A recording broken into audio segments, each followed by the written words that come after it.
তোমার দোহাই লাগে, প্লিজ তুমি আমাকে এভাবে ছেড়ে যেও না। দেখ মাসুদ, এখানে আমার কোনো কিছু করার নেই। আমার বাপে আমার যেখানে বিয়ে দেবে আমি সেখানেই বিয়ে করবো। তাহলে এগুলো কি ছিল পরি? এতদিন আমার সম্পর্কে সব সম্পর্ক এক নিমেষে এর মাঝে শেষ করে দিলে তুমি।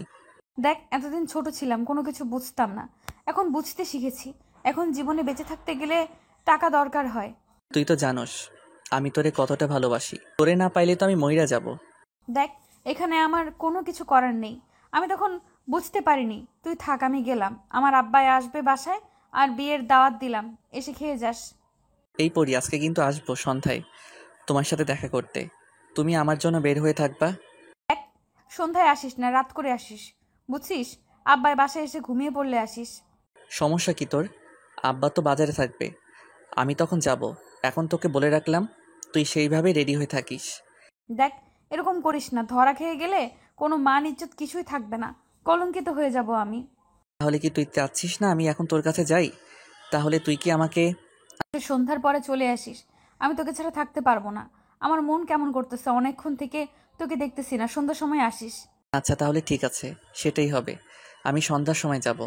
কথাটা বলে মাসুদ ফোন রেখে দিল। আর এদিকে পরি বাসার কাজে ব্যস্ত হয়ে পড়ল। আর মাসুদ এদিকে রাস্তায় হাঁটাহাঁটি করতেছে, কখন সন্ধ্যা হয়ে আসবে আর কখন সে পরির সাথে দেখা করতে যাবে। তখন দেখা যাবে মাসুদের আম্মু বাইরে চলে আসলো আর মাসুদের কাছে চলে আসলো। মাসুদ প্রথমে একটু ভয় পাচ্ছিল, কারণ মাসুদ বাসায় একটু ঝামেলা করেছে তার আম্মুর সাথে। আর এখন এসে কি না কি বলে রাস্তায় সবার সামনে। কি রে, এখানে কি করতেছিস? সকাল থেকে বাসায় যাচ্ছিস না? এখানে দাঁড়িয়ে আছিস কিসের জন্য? কিছু খাবি না? আমার কোনো ক্ষুধা লাগেনি, এখন কোনো কিছু খাবো না। তুমি যাও, গিয়ে তুমি খাওয়া দাওয়া করো, আমার খাওয়া লাগবে না। আরে আচ্ছা, বুঝছি। তুই যেটা চাচ্ছিস সেটা তোর আব্বুকে বলে তোকে নিয়ে দেব। এখন চল, অনেকক্ষণ ধরে খাচ্ছিস না, কেমন শুকিয়ে গেছে মুখটা। আচ্ছা তুমি যাও, আমি সন্ধ্যার পরে যাব। এখন বন্ধুদের সাথে আড্ডা দেব, রাত্রে যাব। এখন খেয়ে যা, তারপর রাত্রে কখন ফিরিস তখন ঠিক নেই। এখন খেয়ে যা, তারপর যা হবে হবে। তারপর মাসুদ তার আম্মুর সাথে বাসায় গেল। বাসায় গিয়ে খাওয়া দাওয়া করে নিয়ে বাইরে বেরিয়ে আসলো তাড়াতাড়ি। বাসা থেকে বেরিয়ে বেশিক্ষণ দেরি করেনি, কারণ তাকে আজকে পরির সাথে দেখা করতে হবে যেভাবে হোক।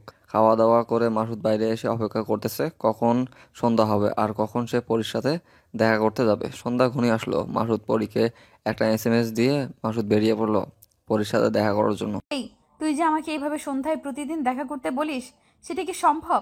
কেউ যদি দেখে ফেলে? দেখলে দেখবে, তুমি আমার বউ, আর আমার বউকে যখন খুশি তখন আমি বাহিরে নিয়ে আসবো। তোর তাতে কি? ইস, শখ দেখে বাঁচি না। এতই যদি বউ বউ করো, তাহলে বিয়ে করতেছ না কিসের জন্য শুনি? এইবার আমার একটা চাকরি হয়ে যাবে, আর এইবার চাকরি হয়ে গেলে তোমাকে আমি আমার ঘরের বউ বানিয়ে তারপর আমার কাছে রেখে দেব তোমাকে। আচ্ছা, দেখা যাবে। এখন আমাকে কি করতে হবে বল। আর বেশিক্ষণ থাকতে পারবো না, বুঝছিস? সেটা তো তুই ভালো করেই জানিস। এই, তুমি আমাকে আর কতদিন তুই করে সম্বোধন করবা বলো তো? আর এটা শুনতে ভালো লাগে না, তুমি করে বলো না। আচ্ছা, সেটা পরে দেখা যাবে। এখন এটা নিয়ে ভাবতে চাই না। এখন বল, কি করতে হবে আমাকে? মাসুদ কোনো কথা না বলে পরীকে একটা টান দিয়ে নিজের কাছে নিয়ে আসলো। আর পরী অবাক হয়ে মাসুদের চোখের দিকে তাকিয়ে রইল। পরী জানে যে মাসুদ একটু দুষ্টুমি করে, কিন্তু আজকে এতটা করবে কখনো কল্পনা করতে পারেনি পরী। হুট করে মাসুদ ঠোঁট দুটো পরীর ঠোঁটের সাথে বসিয়ে দিল। পরী অবাকের উপর অবাক হচ্ছে। আজকে মাসুদের কি করতেছে, কি হচ্ছে বুঝতে পারতেছে না পরী। মাসুদ পরীকে অনেক শক্ত করে জড়িয়ে ধরল, একদম নিজের কাছে আবদ্ধ করে নিল। পরি ছটফট করতে লাগলো, কিন্তু এদিকে থেকে মাসুদ পরীকে একদম ছেড়ে দিচ্ছে না। পরি এবার দমবদ্ধ হয়ে আসতেছে। মাসুদ তার ঠোঁটে এমনভাবে ধরে আছে, তার ঠোঁট দুটো যেন পরি নিঃশ্বাস নিতে পারতেছে না। যেভাবে নিচ্ছে সেই উপায় খুঁজে পাচ্ছে না। যখন একদম তার নিঃশ্বাস বদ্ধ হয়ে যাওয়ার উপক্রম চলতেছে, তখন পরি মাসুদকে জোরে একটা ধাক্কা দিল, আর মাসুদ কিছুটা দূরে গিয়ে পড়ে গেল। আর সেটা দেখে পরি অবাক হয়ে হা করে তাকিয়ে রইল মাসুদের দিকে। তুমি আমাকে এভাবে ধাক্কা দিয়ে ফেলে দিলে, যেন আমি জোর করে সবকিছু করতেছি তোমাকে। তা না হলে কি করব? আমার যে দম বন্ধ হয়ে যাচ্ছিল। তুমি আমাকে ছেড়ে দেওয়ার নাম নিচ্ছ না। তোমাকে কি ছেড়ে দেওয়ার জন্য ধরেছিলাম নাকি? আর তোমার দম বন্ধ হয়ে যাবে কিসের জন্য? তোমার নাক তো আমি ধরে রাখিনি, নাক দিয়ে নিঃশ্বাস নিতে পারতে। আমি ইচ্ছাকৃতভাবে করিনি। তোমাকে অনেকক্ষণ থেকে বলতেছি যে আমাকে ছেড়ে দাও। তোমাকে ইশারা করতেছি, তুমি বুঝতেছো না। কি করব আমি, কও? যেটা করেছো ভালো করছো। এখন থাকো, আমি গেলাম এখান থেকে, যেখানে শুধু অবহেলা ছাড়া আমার কপালে কিছু নেই। এই শোনা, প্লিজ রাগ করো না, এরকম করো না। এরকম করো কিসের জন্য? আর আমি তো ইচ্ছাকৃতভাবে তোমাকে এভাবে ধাক্কা দেইনি, তাই না? ঠিক আছে, আমি বুঝতে পেরেছি। তুমি ইচ্ছাকৃতভাবে দিয়েছো নাকি নাই দাও সেটা তো তোমার শক্তি দেখে বোঝা যাচ্ছে। প্লিজ মাফ করে দাও। আর এরকম হবে না। সত্যি আমি তোমাকে ইচ্ছাকৃতভাবে ধাক্কা দেইনি, আমাকে মাফ করে দাও। এবার এসো, আমি এবার তোমাকে চুম্মা দিচ্ছি, তুমি আসো। লাগবে না আমার, আর কোনো কিছু লাগবে না। আমি যাচ্ছি, তুমি থাকো এখানে, আমি গেলাম। এই রাগ করো কিসের জন্য? আমি দেখো তোমার সাথে কি সুন্দরভাবে কথা বলতেছি, তোমাকে তুমি করে বলতেছি, তাও রাগ করবা? এখন দেখতেছি তুমি যখন তখন আমাকে অবহেলা করো, আগের মতো আমাকে ধরে রাখতে চাও না। মনে হচ্ছে যে আমি... হয়েছে, তোমাকে কোনো কিছু বলতে হবে না। এখন আসো, আর তুমি আমার কোলে এসে বসে পড়ো, আমি তোমাকে আদর করে দিচ্ছি। এতক্ষণ আমাকে ধাক্কা দিয়ে ফেলে দিয়ে আমাকে উঠানোর নাম নিচ্ছে না, এখন বলেছে উঠে আমি নাকি তার কোলে গিয়ে বসবো। পারবো না, আমি গেলাম। কথাটা বলে মাসুদ চলে যেতে লাগলো। এদিক থেকে পরি উঠে গিয়ে মাসুদকে পিছন থেকে জড়িয়ে ধরলো, আরও অনেক শক্ত করে জড়িয়ে ধরলো। আর মাসুদ সামনে যেতে পারলো না, ঘুরে পরীকে আবার শক্ত করে জড়িয়ে দিল। দুজন দুজনকে জড়িয়ে ধরে তাদের হৃদয়ের স্পন্দন অনুভব করতে লাগলো দুজনেই। মাসুদ আবারও পরীর গলায় তার ঠোঁট দুটো বসিয়ে দিল এবং হাত দিয়ে পরীর হাতের সাথে মুষ্টিবদ্ধ করে নিল, আর এক হাত দিয়ে পরীর চুল মুষ্টিবদ্ধ করে আবদ্ধ করে ধরে নিল। পরি প্রথমে মাসুদকে ছেড়ে দিতে চাইল, পরে আবার ছেড়ে দিল না, কি যেন ভেবে শক্ত করে জড়িয়ে ধরে রাখলো। তার অনুভূতিগুলো চোখ বদ্ধ করে অনুভব করতে লাগলো পরি। আর মাসুদের প্রতিটা স্পর্শ গভীরভাবে তাকে নাড়া দিয়ে যাচ্ছে, আর খুব ভালোভাবে উপলব্ধি করতে লাগলো। এক পর্যায়ে এসে পরি নিজেকে আর কন্ট্রোল করতে পারলো না, মাসুদকে নিজে থেকে আদর করা শুরু করে দিল। দুজনে নিজেদের কন্ট্রোল হারিয়ে ফেলে শেষ পর্যন্ত ভালোবাসা উজাড় করে দিল। এখন কেমন লাগতেছে তোমার? আর আমি কি তোমাকে মজা দিতে পারিনি? আমি কি একবারও সেই কথা বলতেছি? আর আমার মুখের দিকে তাকিয়ে বুঝতে পারতেছেন আমি কত মজা পাইছি? সত্যি আমি খুব ভাগ্যবান একজন ছেলে। তোমার মতো একজন মেয়ে আমার কপালে আসবে আমি কখনো কল্পনা করিনি।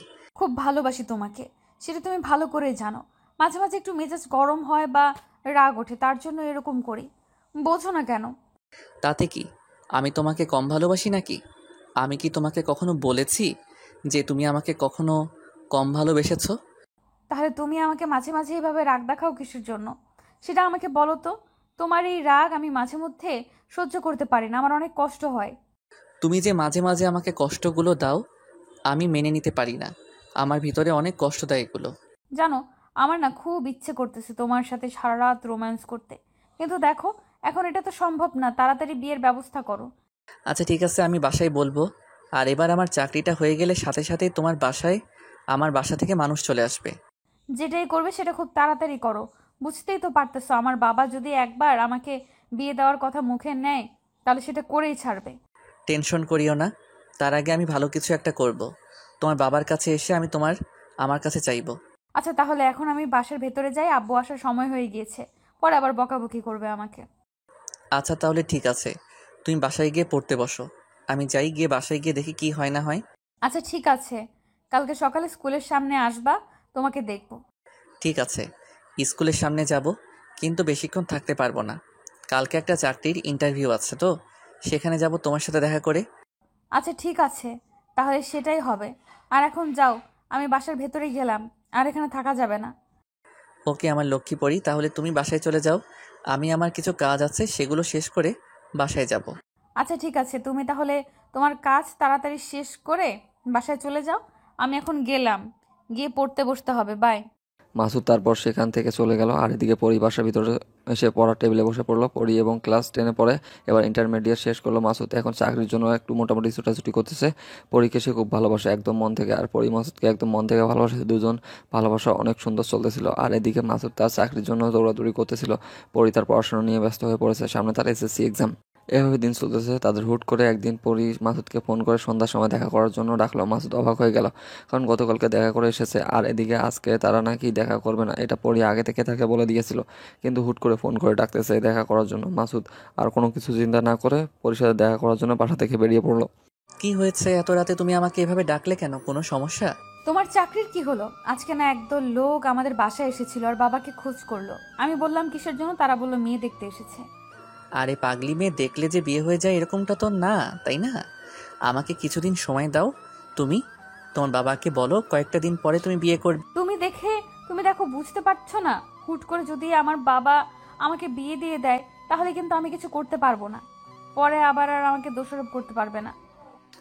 আচ্ছা আমি আমার সর্বোচ্চটা দিয়ে চেষ্টা করতেছি, এভাবে তুমি মুখ গোমরা করে থেকো না, আমার কাছে আসো। না, আমি তোমার কাছে যাব না। তুমি কতদিন সময় নিচ্ছ, তাও তোমার চাকরি হচ্ছে না, এখন কি হবে আমার? দেখো, এভাবে রাগ করে থেকো না প্লিজ। তুমি বোঝার চেষ্টা করো, তুমি একটু নিজেকে। আমি কোনো কথা শুনতে চাই না তোমার। তুমি এখন তাড়াতাড়ি সবকিছু ক্লিয়ার করবে, আমি এটাই জানি। আচ্ছা জানে মানে এরকম রাগ করে থেকো না প্লিজ। আমার বুকে আসো, আমার বুকে ধুকধুক করতেছে। এইভাবে হয় না, তুমি যত তাড়াতাড়ি সম্ভব প্লিজ আমাকে তোমার করে নিয়ে যাও। আচ্ছা ঠিক আছে, আমি আমার সর্বপ্রথম চেষ্টা করব। এবার প্লিজ তুমি তোমার নিজের রাগটাকে কন্ট্রোল করো আর আমার বুকে চলে আসো। আচ্ছা ঠিক আছে, তাহলে এইবারের মতো তোমাকে আমি সময় দিলাম। এরপরে কিন্তু যদি কেউ আমাকে এইভাবে দেখতে আসে, আমি কিন্তু রাজি হয়ে যাব। আচ্ছা জানেমান, এরকমটা কোনো কিছু হবে না, তুমি আমাকে বিশ্বাস করো। এরপর সব কিছু সুন্দর হবে। মাসুদ আর পরীকে কোনো কথা বলতে দিল না। মাসুদ এক টান দিয়ে পরীকে নিজের কাছে নিয়ে আসলো, বুকের কাছে নিয়ে আসলো এবং নিজের ঠোঁট দুটো পরীর ঠোঁটে বসিয়ে দিল। পরী চোখ বদ্ধ করে তার ভালোবাসার স্পর্শগুলো অনুভব করতে লাগলো। ভালোবাসার মানুষের স্পর্শগুলো সত্যি অসাধারণ হয়। একটুতেই সব কিছু শেষ হয়ে যায়। রাগ, অভিমান, যত অবিশ্বাস সব কিছু এক স্পর্শের মাঝেই শেষ হয়ে যায়। দেখো সোনা, রাগ করলে হয় না, আমাকে একটু সময় দিতে হবে তো। আর কত তোমাকে সময় দিব? যেদিন আমি তোমার কাছ থেকে চলে যাব সেদিন বুঝবে। আরে সোনা, এরকম কোনো কিছু হবে না, সব কিছু ঠিকঠাক হয়ে যাবে। তুমি একটু বোঝার চেষ্টা করো, আমি খুব তাড়াতাড়ি। আমি আর এসব নিয়ে কোনো কথা বলতে চাই না। জাস্ট একটা কথাই বলতে চাই যে তুমি যত তাড়াতাড়ি পারো আমাকে নিয়ে যাও। আচ্ছা ঠিক আছে, তুমি এখন এখানে থাকো, আমি তাহলে এখন বাসায় যাচ্ছি। আর গিয়ে আমি চাকরির জন্য দেখি, সব জায়গায় ট্রাই করতেছি। আমি যখনই তোমার সাথে কথা বলি বা যখন কোনো কিছু করি, তখন তোমার চাকরি পাওয়ার জন্য অনেক আকাঙ্ক্ষা হয়, কিন্তু আমার কাছে যখন তুমি থাকো না, তখন ঠিকই তুমি আড্ডা মেরে বেড়াও। আরে এরকম কোনো কিছুই না, তুমি আমাকে বিশ্বাস করো না, আমি সত্যি চাকরির জন্য দৌড়াদৌড়ি করতেছি। আচ্ছা ঠিক আছে বাবা, মনে হয় চলে আসবে। আমি এখন ভেতরে যাচ্ছি, তুমি তাহলে বাসায় যাও আর বাসায় গিয়ে আমাকে জানাবা। আচ্ছা ঠিক আছে, তাহলে তুমি থাকো, আমি বাসায় যাচ্ছি, গিয়ে তোমাকে জানাবো আমি বাসায় পৌঁছেছি কিনা। তারপর মাসুদ চলে গেল আর এদিকে পরী বাসার ভিতরে প্রবেশ করলো। পরী বাসার ভিতর প্রবেশ করার সাথে সাথেই তার আব্বু বাসার ভিতর এসে প্রবেশ করলো। আর একটু দেরি করলে তার আব্বুর কাছে আজকে হয়তো ধরা খেয়ে যেত, আজকে একটা কলঙ্কিত হয়ে যেত পরী। কোনো কথা না বলে চুপচাপ ঘরে গিয়ে পড়ার টেবিলে বসে পড়লো পরী। পরিমা, কোথায় তুই? আর বাইরে দেখলাম যে কোথায় গিয়েছিলি? কই, কোথাও না তো, একটু বাইরে বসেছিলাম। তুমি বাজার থেকে কখন আসলে বাবা? এই তো মা, একটু আগে আসলাম। আর আজকে আমাদের বাসায় কেউ এসে আমার খোঁজ করেছিল? হ্যাঁ বাবা, কয়েকজন লোক এসেছিল, এসে তোমার কথা জিজ্ঞেস করলো, আমি বললাম বাজারে গিয়েছে। ও আচ্ছা, তাহলে ভালো হয়েছে। তোর বিয়ের কথা বলতে এসেছিল, বুঝছিস? ছেলেটা নাকি ভালো একটা জব করে, ভালো বেতন পায়। আমি ভাবতেছি ছেলেটাকে গিয়ে দেখে আসবো। আচ্ছা কিছুদিন যাক, এখনই বিয়ে করতে হবে? আমাকে এখনই তোমার কাছ থেকে আমাকে তাড়িয়ে দেবে? দেখ মা, তোর তো একটু বয়স হয়েছে, একটু হলেও বুঝিস। আমি কখন কি করি না করি, আবার আমার কখন কি হয়ে যায় বলা তো যায় না। আচ্ছা বাবা, তোমার যেটা ভালো মনে হয় তুমি সেটাই করো, আমি তোমার উপরে কোনো কথা বলতে চাই না। আচ্ছা আমার লক্ষ্মী আম্মু, আমি ভালো করে জানতাম তুমি আমার কথায় না করবে না। কিন্তু বাবা, এটা একটু তাড়াতাড়ি হয়ে যাচ্ছে না? এত তাড়াতাড়ি আমি তোমার কাছ থেকে চলে যাব, এটা আমি ভাবতে পারিনি। দেখ মা, তোর একটা যদি ভালো জায়গা তৈরি করে দিয়ে যেতে পারি, আমি সারা জীবন সুখে থাকতে পারবো। আচ্ছা বাবা, তুমি যেটা বলবে সেটাই হবে, আমি এখানে আর কোনো কথা বলবো না। আচ্ছা মা, তুই কি কাউকে পছন্দ করিস? দেখ, তোর যদি কাউকে পছন্দ থাকে তাহলে আমাকে বলে দে, আমি কোনো কিছু বলবো না, আমি ওই ছেলের সাথে তোর বিয়ে দেবো। আরে বাবা, আরে না বাবা, এই গ্রাম তো তেমন ভালো ছেলে নেই যার সাথে আমি প্রেম করব, বা অন্য কোনো গ্রামেও তো নেই আশেপাশে। দেখ মা, তোর জীবন, তোর যেটা ভালো হয় আমি কিন্তু সেটাই করব। তুই একটা মাত্র মেয়ে আমার, আমি চাই না আমার মেয়েটা। দেখো, যে ছেলেটা আমাকে বিয়ে করতে চায় সে যদি ভালো চাকরি করে, ভালো স্যালারি পায়, তাহলে তো আমি ভালোভাবেই জীবনযাপন করতে পারবো, তাই না?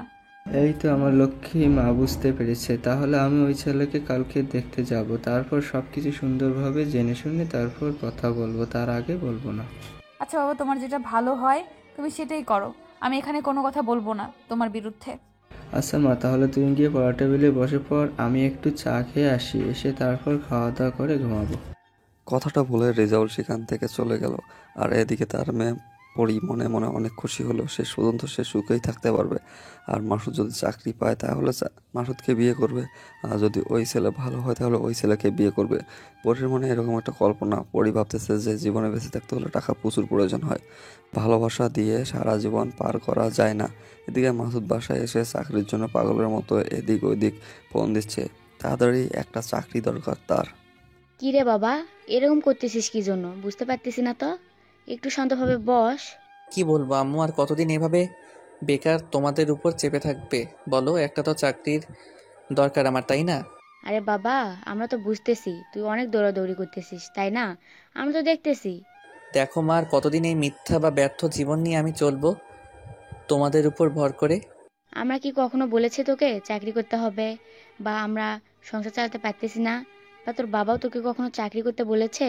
কিন্তু মা, এখন তো আমি বুঝি যে আমার জন্য তোমার কষ্ট করতেছো, আমাকে তো তোমাদের জন্য কিছু করতে হবে, তাই না? আমি বুঝলাম না আজকে আমার ছেলের মাথায় কি হয়েছে, এত বড় কথা বলতেছে। দেখো মা, সিরিয়াসলি বলতেছি। আর তুমি এখন ফাইজলামি করতেছো বুঝতেছি না। আমার কি সব কথা তোমাদের ফাইজলামি মনে হয়? আমি তো এটাই বুঝতেছি না যে আমার ছেলের কি হয়ে গেল, এত বড় বড় কথা বলতেছে, আমার কল্পনারও বাহিরে। দেখো মা, তুমি এখন এখান থেকে যাবে নাকি আমি? আচ্ছা, একটু শান্ত হয়ে বসে থাক। আমি তোর বাবাকে বলতেছি, যে কোনো একটা জায়গায় কথা বলে তোর চাকরিটা নিয়ে দিবে। আমি বাবার রেফারেন্সে চাকরি করতে চাই না, সেটা তুমি ভালো করে জানো।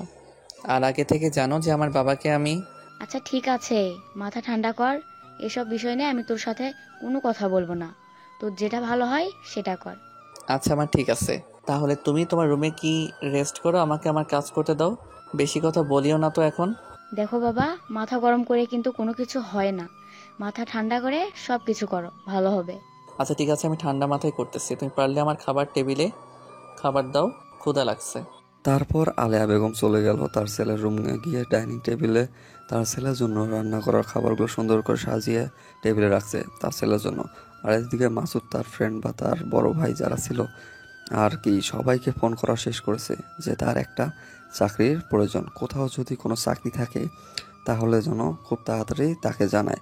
সে কোনোভাবে চায় না তার ভালোবাসার মানুষটা অন্য কারো হয়ে যাক, আর সে এটা কখনো মেনে নিতে পারবে না। তারপর মাসুদ অনেক টেনশনে পড়ে গেল, তার কি হবে, সে কি আদৌ তার ভালোবাসার মানুষকে কাছে পাবে নাকি পাবে না, এটা ভাবতে ভাবতে মাসুদ আজকের অবস্থা অনেক খারাপ, অনেক টেনশন হচ্ছে তার।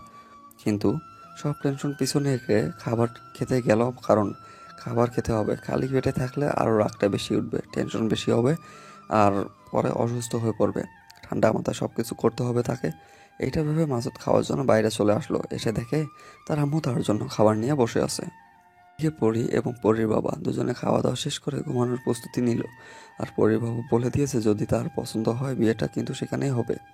পরি যেন পরে আবার মত চেঞ্জ করতে না পারে। পরি কোনো কথা বলল না, চুপচাপ সব কিছু শুনে গেল আর মুচকি হাসি দিয়ে সম্মতি জানিয়ে দিল। পরি চাচ্ছে না সে কোনো বেকার ছেলের হাত ধরে তার জীবনটা শেষ করতে, তার সুন্দর জীবনটা সুন্দর করে কাটাতে। পরি এটা ভেবে সে মাসুদকে ভুলে যাওয়ার জন্য এই ছেলের সাথে বিয়ের মত দিল, যাতে করে তার জীবনটা সুন্দরভাবে কাটায়, সুন্দরভাবে জীবনযাপন করতে পারে। এটা ভেবে তার কাছে এতদিন ভালোবাসার কোনো কিছুই মনে হলো না, সব কিছু তুচ্ছ করে দিল। কিন্তু একটা বার ভাবলো না যে তার ভালোবাসার মানুষটাকে ছেড়ে দিলে তার অনুভূতি কেমন হবে, তাকে ছেড়ে দিলে তার ভালোবাসার মানুষটা কি সত্যি ঠিক থাকতে পারবে কিনা, তার নিঃসঙ্গতাই তার ভালোবাসার মানুষটাকে কি করবে না করবে, এসব কোনো কিছু চিন্তা ভাবনা করলো না। সব কিছু এক নিমিষের মধ্যেই শেষ করে দিল পরি। ভালোবাসার সব কিছু, তার আবেগ অনুভূতি, তার ইচ্ছা, তার সাজানো সংসার, সব কিছু। কোথায় তুমি? 2 দিন ধরে তোমার কোনো খোঁজ খবর পাচ্ছি না। তোমার সাথে কিছু কথা ছিল আমার। এই তো চাকরির ইন্টারভিউ দিয়ে যাচ্ছি, কী যে হয় রেজাল্ট 2-3 দিন পর দিবে, তাই তেমন যোগাযোগ রাখতে পারতেছি না। চাকরির জন্য এত দৌড়াদৌড়ি করতে হবে না, হাতে সময় আছে, তুমি সময় নিয়ে দৌড়াদৌড়ি করো। কেন এরকমটা আজকে বলতেছো কিসের জন্য? তুমি তাড়া দাও, আজকে তুমি বলতেছো সময় আছে। তেমন কিছু না, এমনিই বললাম। আচ্ছা তাহলে তুমি এখন কোথায় আছো? আসবা কবে? এই তো আজকে সন্ধ্যা যাব, কালকে সকালে তোমার সাথে দেখা হবে।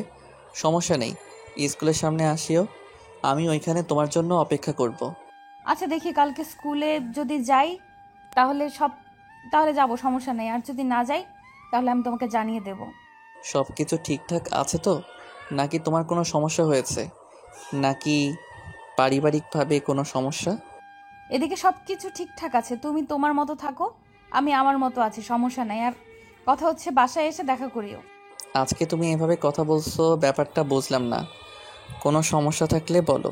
আরে পাগল, কোনো সমস্যা নেই, সব কিছু ঠিকঠাক আছে। তুমি এটা নিয়ে কোনো টেনশন করো না। তুমি তোমার চাকরির জন্য একটু দৌড়াদৌড়ি করো। আমার ভেতরটা না কেমন ছটফট করতেছে। তোমাকে কয়দিন ধরে দেখি না, জড়িয়ে ধরতে পারি না, তোমাকে আদর করতে। ধৈর্য ধরো, সব কিছু সুন্দরভাবে হবে, বোঝো নাই? এত অধৈর্য ধরতেছো কিসের জন্য? একেবারে কিছু হতে হলে, একেবারে কিছু পেতে হলে কিছুদিন অপেক্ষা করতে হয়। পারতেছি না। হ্যাঁ পাগলি, বুঝতে পারতেছি। তোমাকে পাওয়ার জন্য আমি আমার সর্বোচ্চটা দিয়ে চেষ্টা করতেছি পাগলি। তোমাকে ছাড়া আমি থাকতে পারবো না। সময় সব কিছু বলে দেব। তুমি এখন এটা নিয়ে মাথা ঘামাতে হবে না। আমি তো তোমারই আছি, তাই না? তোমারই থাকবা, তো টেনশন করো কেন? আচ্ছা শোনা, এখন আমি রাখতেছি। একটু পরে একটা ইন্টারভিউ আছে, সেটা দিয়ে গাড়িতে উঠবো। বাসায় গিয়ে কালকে দেখা হবে। আচ্ছা সোনা, দেখে শুনে আসিও আর নিজের যত্ন রাখবা। নিজের কোনো দিক দিয়ে যেন অযত্ন না হয় সেদিকে খেয়াল রাখবা, ঠিক আছে? ঠিক মতো খাবা, আর কালকে দেখা হবে। আচ্ছা থাকো তাহলে, তুমি নিজের যত্ন রাখিও আর দেখে শুনে থাকবা। আর বাসায় যদি কোনো ঝামেলা হয় সঙ্গে সঙ্গে আমাকে জানাবে। সেটা নিয়ে তোমাকে কোনো টেনশন করতে হবে না। যদি কোনো ঝামেলা হয় তোমার কাছে এসে একেবারে চলে যাব। তুমি একদম টেনশন করিও না। কথাটা বলে ফোনটা রেখে দিল মাসুদ। আর এদিকে পরি ফোন রেখে দিয়ে বাইরে বেরিয়ে আসলো। একটু পর মেহমান আসবে তার বাসায়। মানে যে ছেলে দেখতে এসেছিল তাকে তার বাবা সেই ছেলেটাকে দেখতে গিয়েছিল, পছন্দ হয়েছে। এখন ছেলে নাকি মেয়েকে দেখবে। আজকে ছেলে আসবে সন্ধ্যায় তার বাসায়। একটু মোটামুটি আয়োজন করা হচ্ছে, সব কিছু রান্না টান্না করতেছে, সবাই অনেক আনন্দ করতেছে। আরেকদিকে পরি অনেক ফুরফুরা হয়ে আছে কখন আসবে ছেলেটা। আর এদিকে মাসুদ চাকরির ইন্টারভিউ রুমের ভিতরে অপেক্ষা করতেছে। এখনও তাকেও কোনো প্রশ্ন করতেছে না। আর একটার পর একটা যখন প্রশ্ন করা শুরু করলো মাসুদ সবগুলো উত্তর দিয়ে দিচ্ছে, কিন্তু তারপরও যারা ইন্টারভিউ নিচ্ছে তাদেরকে খুশি করাতে পারতেছে না। তাদের টাকার দরকার, কিন্তু মাসুদ তো টাকা দিতে পারবে না। আর যদি টাকা দিতে পারতো তাহলে তো তার বাবাকে বললেই তো এতদিন কবেই চাকরি নিতে পারতো সে। স্যার আমার চাকরিটা অনেক দরকার স্যার। আমার পরিবারকে চালানোর জন্য আমার এই চাকরিটা খুব দরকার। দেখেন মিস্টার মাসুদ, আমাদের পক্ষে সম্ভব না, কারণ আমাদের উপর যারা আছে তারা আগে থেকে সব কিছু কমপ্লিট করে রেখেছে। আমরা কিছুই করতে পারলাম না আপনার জন্য। প্লিজ আপনার হাতে ধরি পাই পড়ি স্যার, আমার এই চাকরিটা খুব দরকার। না হলে আমি আমার প্রিয় মানুষকে হারিয়ে ফেলবো স্যার। আমি আপনাকে খুলেই বললাম। বুঝতে পারতেছি, আমারও একসময় এরকম ছিল, কিন্তু সেই সময় হয়তো আমার ভাগ্য ভালো ছিল আর আমি চাকরিটা পেয়ে গেছি। আমি আমার ভালোবাসার মানুষকে পেয়ে গেছি। তাহলে স্যার আপনি তো বুঝতেই পারতেছেন আমার অবস্থা কী স্যার। প্লিজ আমাকে এখান থেকে ফিরিয়ে দিবেন না প্লিজ। আর আমি আমার সর্বোচ্চ দিয়ে কাজ করব স্যার এই কোম্পানির জন্য। আরে মিস্টার, বুঝতে পারতেছেন না কিসের জন্য? আমি এখানে কিছুই করতে পারবো না। এই কোম্পানির মালিক তো আগে থেকেই সব কিছু ঠিক করে রেখে গেছে। দেখেন স্যার, আমি আমার প্রেমিকাকে খুব ভালোবাসি। তাকে ছাড়া আমি থাকতে পারবো না স্যার। প্লিজ আপনি কিছু একটা করেন স্যার প্লিজ। আচ্ছা, আমি আপনার ব্যাপারটা দেখতেছি, এত ঘাবড়াবেন না। আমি স্যারের সাথে কথা বলবো, আপনার বিষয়টা শেয়ার করব। প্লিজ স্যার আপনি আমার জন্য এই উপকারটা করেন স্যার। আমি আপনার কাছে চির ঋণী হয়ে থাকবো স্যার। আপনি প্লিজ আমার ভালোবাসার মানুষকে পাওয়ার জন্য একটু সাহায্য করুন স্যার। আচ্ছা মিস্টার, আমি আপনার বিষয়টা দেখতেছি। আপনি এখন আসুন, আমি আপনাকে ফোন করে জানিয়ে দেব। আর আপনার নাম্বার তো আমার কাছে আছে, আমি আপনাকে জানিয়ে দেব। ধন্যবাদ স্যার। আমার ভিডিওটা একটু দেখবেন স্যার প্লিজ স্যার। আমি না হলে শেষ হয়ে যাব স্যার। আমার জীবনটা, আমার লাইফ সব কিছু শেষ হয়ে যাবে স্যার। আমি বুঝতে পারতেছি, আমি আপনার জন্য সর্বোচ্চ চেষ্টা করব। আপনি এখন আসুন, আমি আপনাকে ফোন করে রাতের মধ্যে জানিয়ে দেব কি হয়। ধন্যবাদ স্যার। আর কি হয় না হয় আমাকে একটু তাড়াতাড়ি জানাবেন স্যার প্লিজ স্যার। এটার জন্য আমি অনেক আশা নিয়ে বসে থাকবো।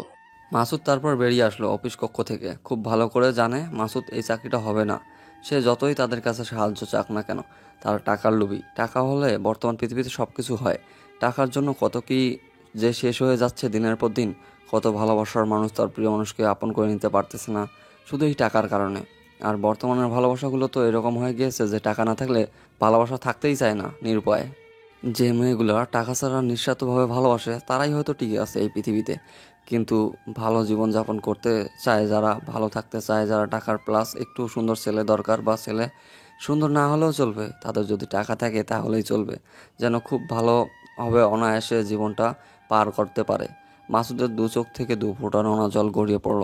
হয়তো সে তার জীবনের ভালোবাসার মানুষকে আপন করে নিতে পারবে না, এটাই ভাবতেছে। কিন্তু পরি এদিকে যে তাকে ধোঁকা দিচ্ছে, সে চাইলে মাসুদের হাতে হাত রেখে তার সাথে জীবন পার করতে পারত।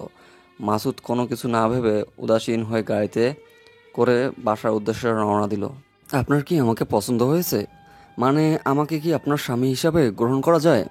আপনি আগে আমাকে এটা বলুন, আপনার কি আমাকে পছন্দ হয়েছে? মানে আপনি কি আপনার সমাজের সাথে মিশতে পারবেন? ভালোবাসার মানুষকে সবসময় মানিয়ে নিতে হয় সব কিছু। আর আপনি আমার সমাজে মিশবেন না কিসের জন্য? আপনি তো মানুষ, অন্য কিছু না। আমরা হলাম নিম্ন মধ্যবিত্ত মানের, আর আপনারা হচ্ছেন বড়লোক। মানে আমি কি আপনাদের সমাজে কি? দেখুন, এরকম কোনো কিছুই না। আপনি যেটা ভাবতেছেন সেরকম কোনো কিছুই না। আমাদের মন মানসিকতা আলাদা। হ্যাঁ, আছে কিছু সংখ্যক মানুষ যারা নিজেদের নিয়ে অহংকার করে। বুঝতে পারতেছি, আসলে আমি এটাই বলতে চাচ্ছিলাম যে যদি আবার এরকমটা হয় তাহলে তো আমার। আপনি আমার বউ হতে চলেছেন, আর সহধর্মিণীর জায়গা হচ্ছে আমার বুকে। মানে আপনি আমার সমান লেভেলে সম্মান পাবেন ওই বাড়িতে। বুঝতে পারতেছি, কিন্তু একটা জিনিস নিয়ে কনফিউশনে আছি। আসলে কি আদৌ সবাই আমাকে মেনে নেবে নাকি? আচ্ছা, আপনি এসব কেন বলতেছেন বুঝতে পারতেছি না। বিয়েটা তো আমাদের পারিবারিকভাবেই হচ্ছে, আর পরিবার থেকেই মেনে নিচ্ছে। তারপর তো আমরা বিয়ে করতেছি। আচ্ছা, আমি তাহলে রাজি, আমার কোনো সমস্যা নেই। আপনার যদি কোনো সমস্যা না থাকে আর আপনাকে আমার পছন্দ হয়েছে। একটা কথা বলতে ভুলে গেলাম, আপনি কি কাউকে পছন্দ করতেন বা কেউ আপনাকে পছন্দ করতো বা কারোর সাথে প্রেম করেছেন? এরকম থাকলে আমার সাথে শেয়ার করতে পারেন। আমাকে দেখে মনে হয় এত ছোট একটা বাচ্চা, তার সাথে কে প্রেম করবে? আর আমার কি প্রেম করার বয়স হয়েছে? যখন প্রেম করার বয়স তখনই তো বিয়েটা হয়ে যাচ্ছে। এখন যে যুগ চলে, এখন বয়স লাগে না, একটু বুঝতে শিখলেই অনেকে প্রেম করে। আপনাকে বললাম যদি করে থাকেন তাহলে আমি এখান থেকে চলে যাব। এরকম কোনো কিছুই না। আমি কোনো প্রেম করি না, আমি শুধু আমার বাবার কথাই মেনে চলি। আমার বাবা যেটা বলে আমি সেটাই করি। এরকম একটা যে মেয়ে আমার জীবন সঙ্গিনী হবে আমি কখনো কল্পনা করতে পারিনি, যে আজ পর্যন্ত কোনো রিলেশন করেনি এই যুগের মেয়ে হয়ে। রিলেশন করতে হবে এরকম কোনো কথা নেই, তাই না? আর রিলেশন করলে কি আর না করলে কি, আমার ইচ্ছা হয়নি, আমি করিনি। আপনার কথা স্মার্টনেস আছে, বুঝতে পারতেছি। আপনি খুব ভালো মানসিকতার একটা মেয়ে। আমার আপনাকে পছন্দ হয়েছে। আমি তাহলে বাসায় বলে দিচ্ছি বিয়ের দিন তারিখ ঠিক করতে। ঠিক আছে, আপনি তাহলে জানিয়ে দেন। আমার একটু লজ্জা লাগতেছে, আমি তো বলতে পারবো না। আপনারা যেটা বলবেন সেটাই হবে। আমার বাবার পছন্দ হয়েছে আপনাকে। আর একটা কথা বলতে পারি যদি কোনো কিছু মনে না করেন? যা খুশি বলতে পারেন, সমস্যা কি? আপনি তো একটা একটা কেন, অনেক কিছুই তো বলতে পারেন, বলেন। আমি কি আপনার হাতে হাত রেখে একটু হাঁটতে পারি এই সন্ধ্যার সময়টা? আসলে কেমন অজানা এটা গ্রাম তো, যদি কেউ দেখে ফেলে কে জানি কি বলে। সমাজের কিছু লোক থাকে যারা এসব নিয়ে বলাবলি করতেই পছন্দ করে। আপনি তাদের কথায় কান দেন? আসলে আমারও তো ইচ্ছে করতেছে, মানে কি বলবো বুঝতে পারতেছি না, আর কি না বলবো সেটা বুঝতে পারতেছি না। এই নেন হাত বাড়িয়ে দিলাম, বাকিটা আপনার ইচ্ছা, সংশয়ে মনে রাখবেন না। বুঝতে পারতেছি না কি করব। আর আপনি যে এত সহজে আমাকে এত আপন করে ফেললেন, আমি তো কল্পনাও করতে পারতেছি না। কেন, আপনি কি মানুষ নাকি অন্য এলিয়েন যা আপনাকে পছন্দ করতে সময় লাগবে? আর আপনাকে তো আমার ফ্যামিলি থেকে পছন্দ করেই ফেলেছে, তাহলে আমার তো সমস্যা নেই। আচ্ছা, আপনি কোনো রিলেশন করেননি, আর আপনি তো দেখতে বেশ হ্যান্ডসাম, বড় লোকের ছেলে, তাহলে তো আপনি নিশ্চয়ই আপনার 2-4টা গার্লফ্রেন্ড ছিল। এটা স্বাভাবিক, আমি স্বীকার করলাম। ছিল 2-3টা গার্লফ্রেন্ড ছিল, কিন্তু টাকার জন্য তারা আমার কাছে এসেছিল।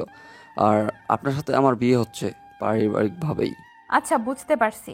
এখন আমি খুব ভালো করে, আচ্ছা তাহলে এখন নেন, আমার হাতে হাত রাখেন, আর আপনার ইচ্ছাটা পূরণ করে দিচ্ছি। তারপর পরি এবং আপন দুজনে পরি এর গ্রামে হাঁটাহাঁটি করে। গ্রামটার পরিবেশ সুন্দর, একদম নিস্তব্ধ হয়ে আছে সন্ধ্যার সময়। কি সুন্দর চারিদিকে, সুন্দর পাখিগুলো কিচিরমিচির শব্দ, একটু হালকা মৃদু বাতাস, সব মিলিয়ে একটা রোমান্টিক পরিবেশ। রোমান্টিক প্রেমিক পুরুষ এবং প্রেমিকার কাছে দুজনের মৃদু হেসে হাতে হাত রেখে পায়ে পা মিলিয়ে হেঁটে যাচ্ছে। তাদের ভবিষ্যৎ দেখতেছে তারা। কিন্তু এদিকে যে পরি একজনের সাথে বিশ্বাসঘাতকতা করলো তার এটা মনে পড়তেছে না। সন্ধ্যা পার হয়ে গেল, আপন তার বাসায় চলে গেল, আর এদিকে পরি আপনের সাথে এসএমএস করতেছে। সেই সময় মাসুদের ফোন আসলো। কি করে আমার জানেমানটা আমাকে মিস করতেছে বুঝি?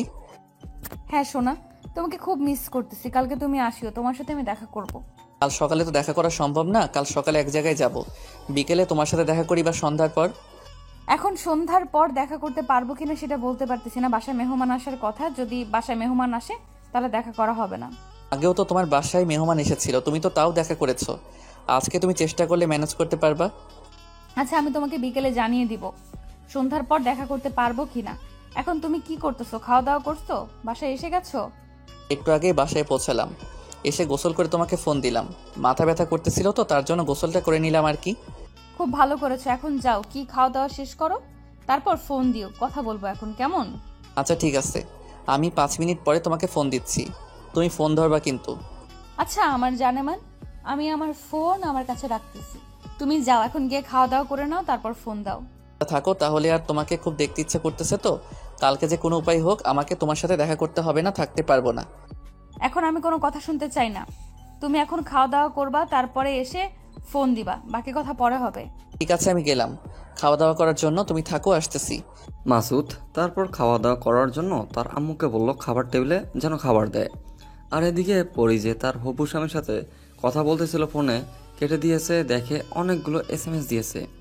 তার স্বামী মানে হবু স্বামী, তার সাথে বিয়ে ঠিক হয়েছে। তাকে তো স্বামী বলাই যায়, তাই না? পরি অবাক হয়ে গেল, ছেলেটা এতগুলো SMS দিয়ে ফেলেছে এই 2 মিনিটের ভিতরে। পরিকল্পনাও করতে পারতেছে না। আসলে আমার একটা ভাইয়া ফোন দিয়েছিল, তো তার সাথে কথা বললাম বিয়ের বিষয় নিয়ে। একটু কথা বললো আমার সাথে। আমাকে বললে তো আমি তাহলে SMS করতাম না। আমি ভাবলাম কি না যে কি হলো, হুট করে SMS করা বন্ধ হয়ে গেল, ব্যাপার কি? আমি একদম ঠিকঠাক আছি, আমার কোনো কিছুই হয়নি। আর আমার ভাইয়াটার সাথে একটু কথা বলে নিলাম, তার জন্য আর কি রিপ্লাই দিতে পারিনি। তো এখন কি করতেছো? রাত্রে খাওয়া দাওয়ার আয়োজন চলতেছে তো নাকি? এই তো রান্না প্রায় শেষ, আমি পরের টেবিলে বসে আপনার সাথে কথা বলতেছিলাম। আচ্ছা ঠিক আছে, তাহলে পড়াশোনা করেন, ডিস্টার্ব না করি। পরে না হয় ফ্রি হয়ে আমাকে কল করবেন। একটু পরেই পড়তে বসবো, তখন আর কথা বলতে পারবো না। এখন আপনি একটু কথা বলেন, আমারও ভালো লাগতেছে এখন কথা বলতে। আপনার বিয়ে নিয়ে ইচ্ছা কি? মানে আপনার কি কি করতে ইচ্ছা করতেছে বিয়ের অনুষ্ঠানে, বা আপনার ইচ্ছাগুলো একটু বলবেন? আমার কোনো ইচ্ছে নেই, আপনি যেটা করবেন আমি সেটাতে আমার মতামত দিয়ে দেব। আমি বিয়ে নিয়ে ওইভাবে এখনো ভাবতেছি না আর কি। কিছুদিন তো সময় আছে আমাদের হাতে। সময় কিভাবে চলে যাবে বুঝতেই পারবেন না, তাই বলতেছিলাম এখন থেকে একটু যদি প্ল্যানিং করে রাখেন তাহলে সব সময় মতো হয়ে যাবে, বুঝছেন? সেটাও সঠিক বলেছেন, সব কিছু সময় মতো হয়ে যাবে। আচ্ছা তাহলে এখন আজ রাতে আমি ভেবে আপনাকে জানাবো, আর কাল সকালে আসিয়েন, এইদিকে আপনার সাথে কথা আছে। এখানে বলা যায় নাকি দেখা করে বলবেন কোনটা? আর কোনো বিষয়ে কথা বলবেন? এমনিতেই কথা বলবো, আড্ডা দেবো, একটু ঘুরোঘুরি করব, তার জন্য ডাকলাম। কোনো কাজে ব্যস্ত নাকি আপনি?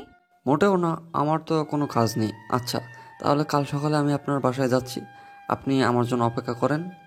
আসার সময় বাইকটা নিয়ে আসবেন, একটু নদীর ধারে ঘুরতে যাব।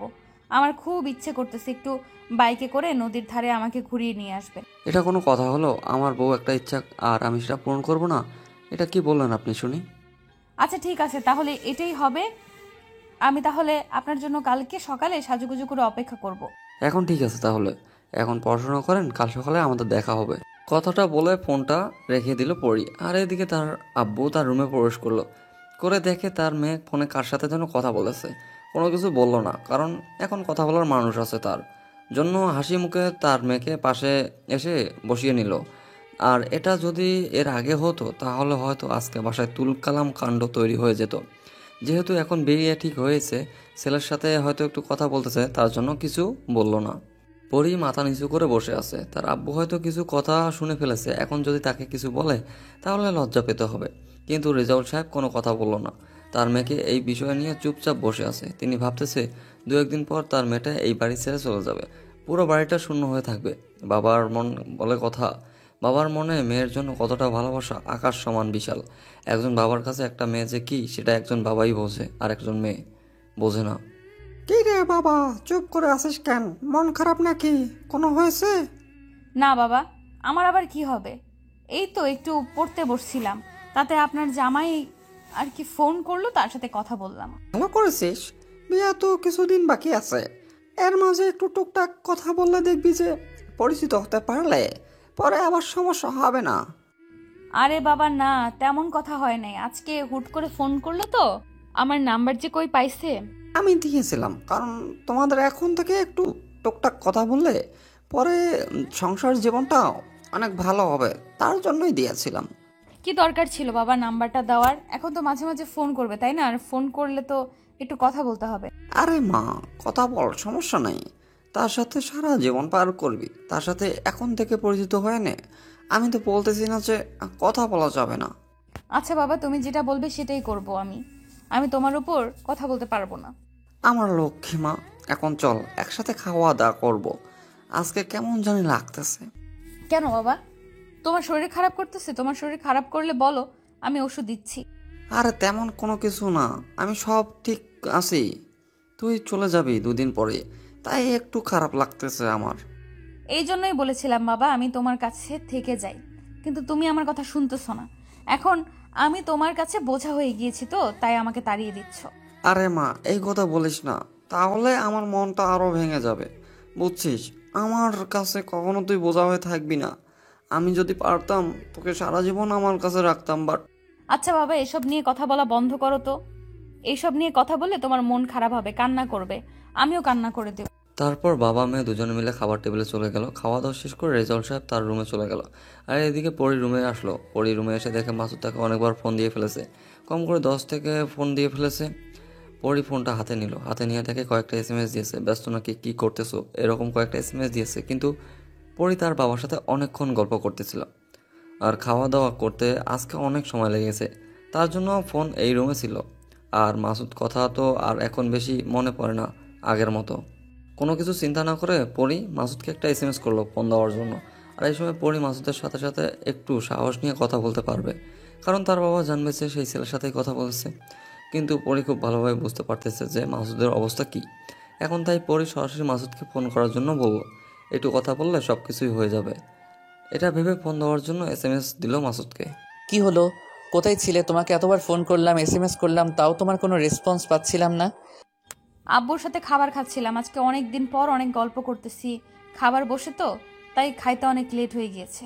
আঙ্কেল এখন কি বলে? এখনো কি বিয়ের বিষয় নিয়ে কোনো কিছু বলেছে তোমাকে, নাকি ওই রকমই আছে? আব্বু আবার কি বলবে? আমি যেটা বলবো সেটাই হবে। আব্বু আমার এখানে কোনো কিছু বলার সাহস পায় নাকি? ব্যাপারটা বুঝলাম না। আঙ্কেলকে নিয়ে তুমি এভাবে কথা বলতেছো কেন? কোনো কিছু বলার সাহস পায় না? আঙ্কেলকে না তুমি জমের মতো ভয় পাও? বাদ দাও এসব কথা, এখন বলো কি করতেছো? আর খাওয়া দাওয়া করছো? এখন কোথায় তুমি, বাসায় না বাহিরে? এই তো বাসা থেকে বেরিয়ে একটু রাস্তায় বসে তোমার সাথে কথা বলেছিলাম, আর তুমি তো এতক্ষণ খাওয়া দাওয়া করতেছিলে, তাই বাইরেই ছিলাম এতক্ষণ থেকে। শোনো, কালকে সন্ধ্যার সময় আমি তোমার সাথে দেখা করব। কালকে মেহমান আসবে না, আমি সকালে এক জায়গায় যাব, সেখান থেকে এসে ফ্রি থাকবো, তুমি সন্ধ্যার পর আসবা। আচ্ছা ঠিক আছে, তুমি যেটা বলবে সেটাই হবে। আর শোনো, আমি কিন্তু কালকে তোমাকে সহজে ছেড়ে দেব না। 3 দিন না 4 দিন হয়ে যাচ্ছে দেখা করতেছি না, কালকে সময় নিয়ে আসবে আমার কাছে। সমস্যা নেই, কালকে অনেকক্ষণ তোমায় সময় দিব, তারপরে কবে সময় দিতে পারি না পারি তার ঠিক নেই। কালকে তাই তোমাকে অনেকক্ষণ সময় দেব। তোমার কথা এখন কেমন জানি একটু রহস্য লুকিয়ে থাকে, বুঝলাম না তুমি কি বলো না বলো উল্টাপাল্টা কথা। আরে পাগল, তুমি দেখি সবসময় সিরিয়াসলি নিয়ে নাও আমার কথাগুলো। আমি মজা করি তোমার সাথে, তুমি সিরিয়াসলি নিচ্ছ? দেখি আমার চাকরিটা মনে হয় এটা হয়ে যাবে। যেভাবে সবাই আমাকে বলতেছে আমার নাকি এবার চাকরিটা হয়ে যাওয়ার কথা। আর স্যার আমাকে ফোন দিয়েছিল। কি বলেছে? চাকরি কনফার্ম নাকি কোনো সমস্যা আছে? টাকা টুকা চায়? তুমি তো টাকা দিয়ে আবার চাকরি করবা না। সব কিছু রিপোর্ট আমার দেখতেছে, তদন্ত করবে, 2-1 দিনের মধ্যে আমাকে সব কিছু জানিয়ে দিবে। আমার কনফার্ম হবে নাকি না 3 দিন সময় চাইছে তারা। তাহলে তো ভালোই হয়েছে, আর খারাপ কি? আমাদের বিয়ে হয়তো খুব তাড়াতাড়ি হয়ে যাবে তাহলে, তাই না শোনা? হ্যাঁ সোনা, আমার চাকরিটা শুধু পেয়ে গেলেই হয়। সাথে সাথে তোমার বাসায় আমার বাসা থেকে আমার আম্মুকে পাঠিয়ে দেব। এই না, এইরকম কোনো কিছু করবে না। আগে আমরা দুজন আমাদের মতো করে এনজয় করব তোমার চাকরি হওয়া উপলক্ষে, তারপর তুমি তোমার আম্মুকে পাঠাবে। তুমি যেভাবে বলবা সেভাবেই হবে। আমি শুধু তোমাকে চাই, তোমার জন্য আমি এত কিছু করতেছি, তোমাকে না পেলে আমি যে কি করব। এই সব কথা বাদ দাও, এখন আমরা চলো একটু রোমান্টিক কথাবার্তা বলি, কয়েকদিন থেকে হচ্ছে না তোমার সাথে আমার। ওকে সোনা, বলো কি বলবা, আর কি শুনতে চাও? আজকে সব মন খুলে বলবো তোমাকে। আচ্ছা বাবু, আমি একটা বিষয় নিয়ে খুব কনফিউশনে আছি, তুমি কি আমাকে ক্লিয়ার করে বলবে? ওকে বলো তুমি কি শুনতে চাও, আমি সেটাই তোমাকে বলবো। তুমি বলো শুধু কি শুনতে চাও।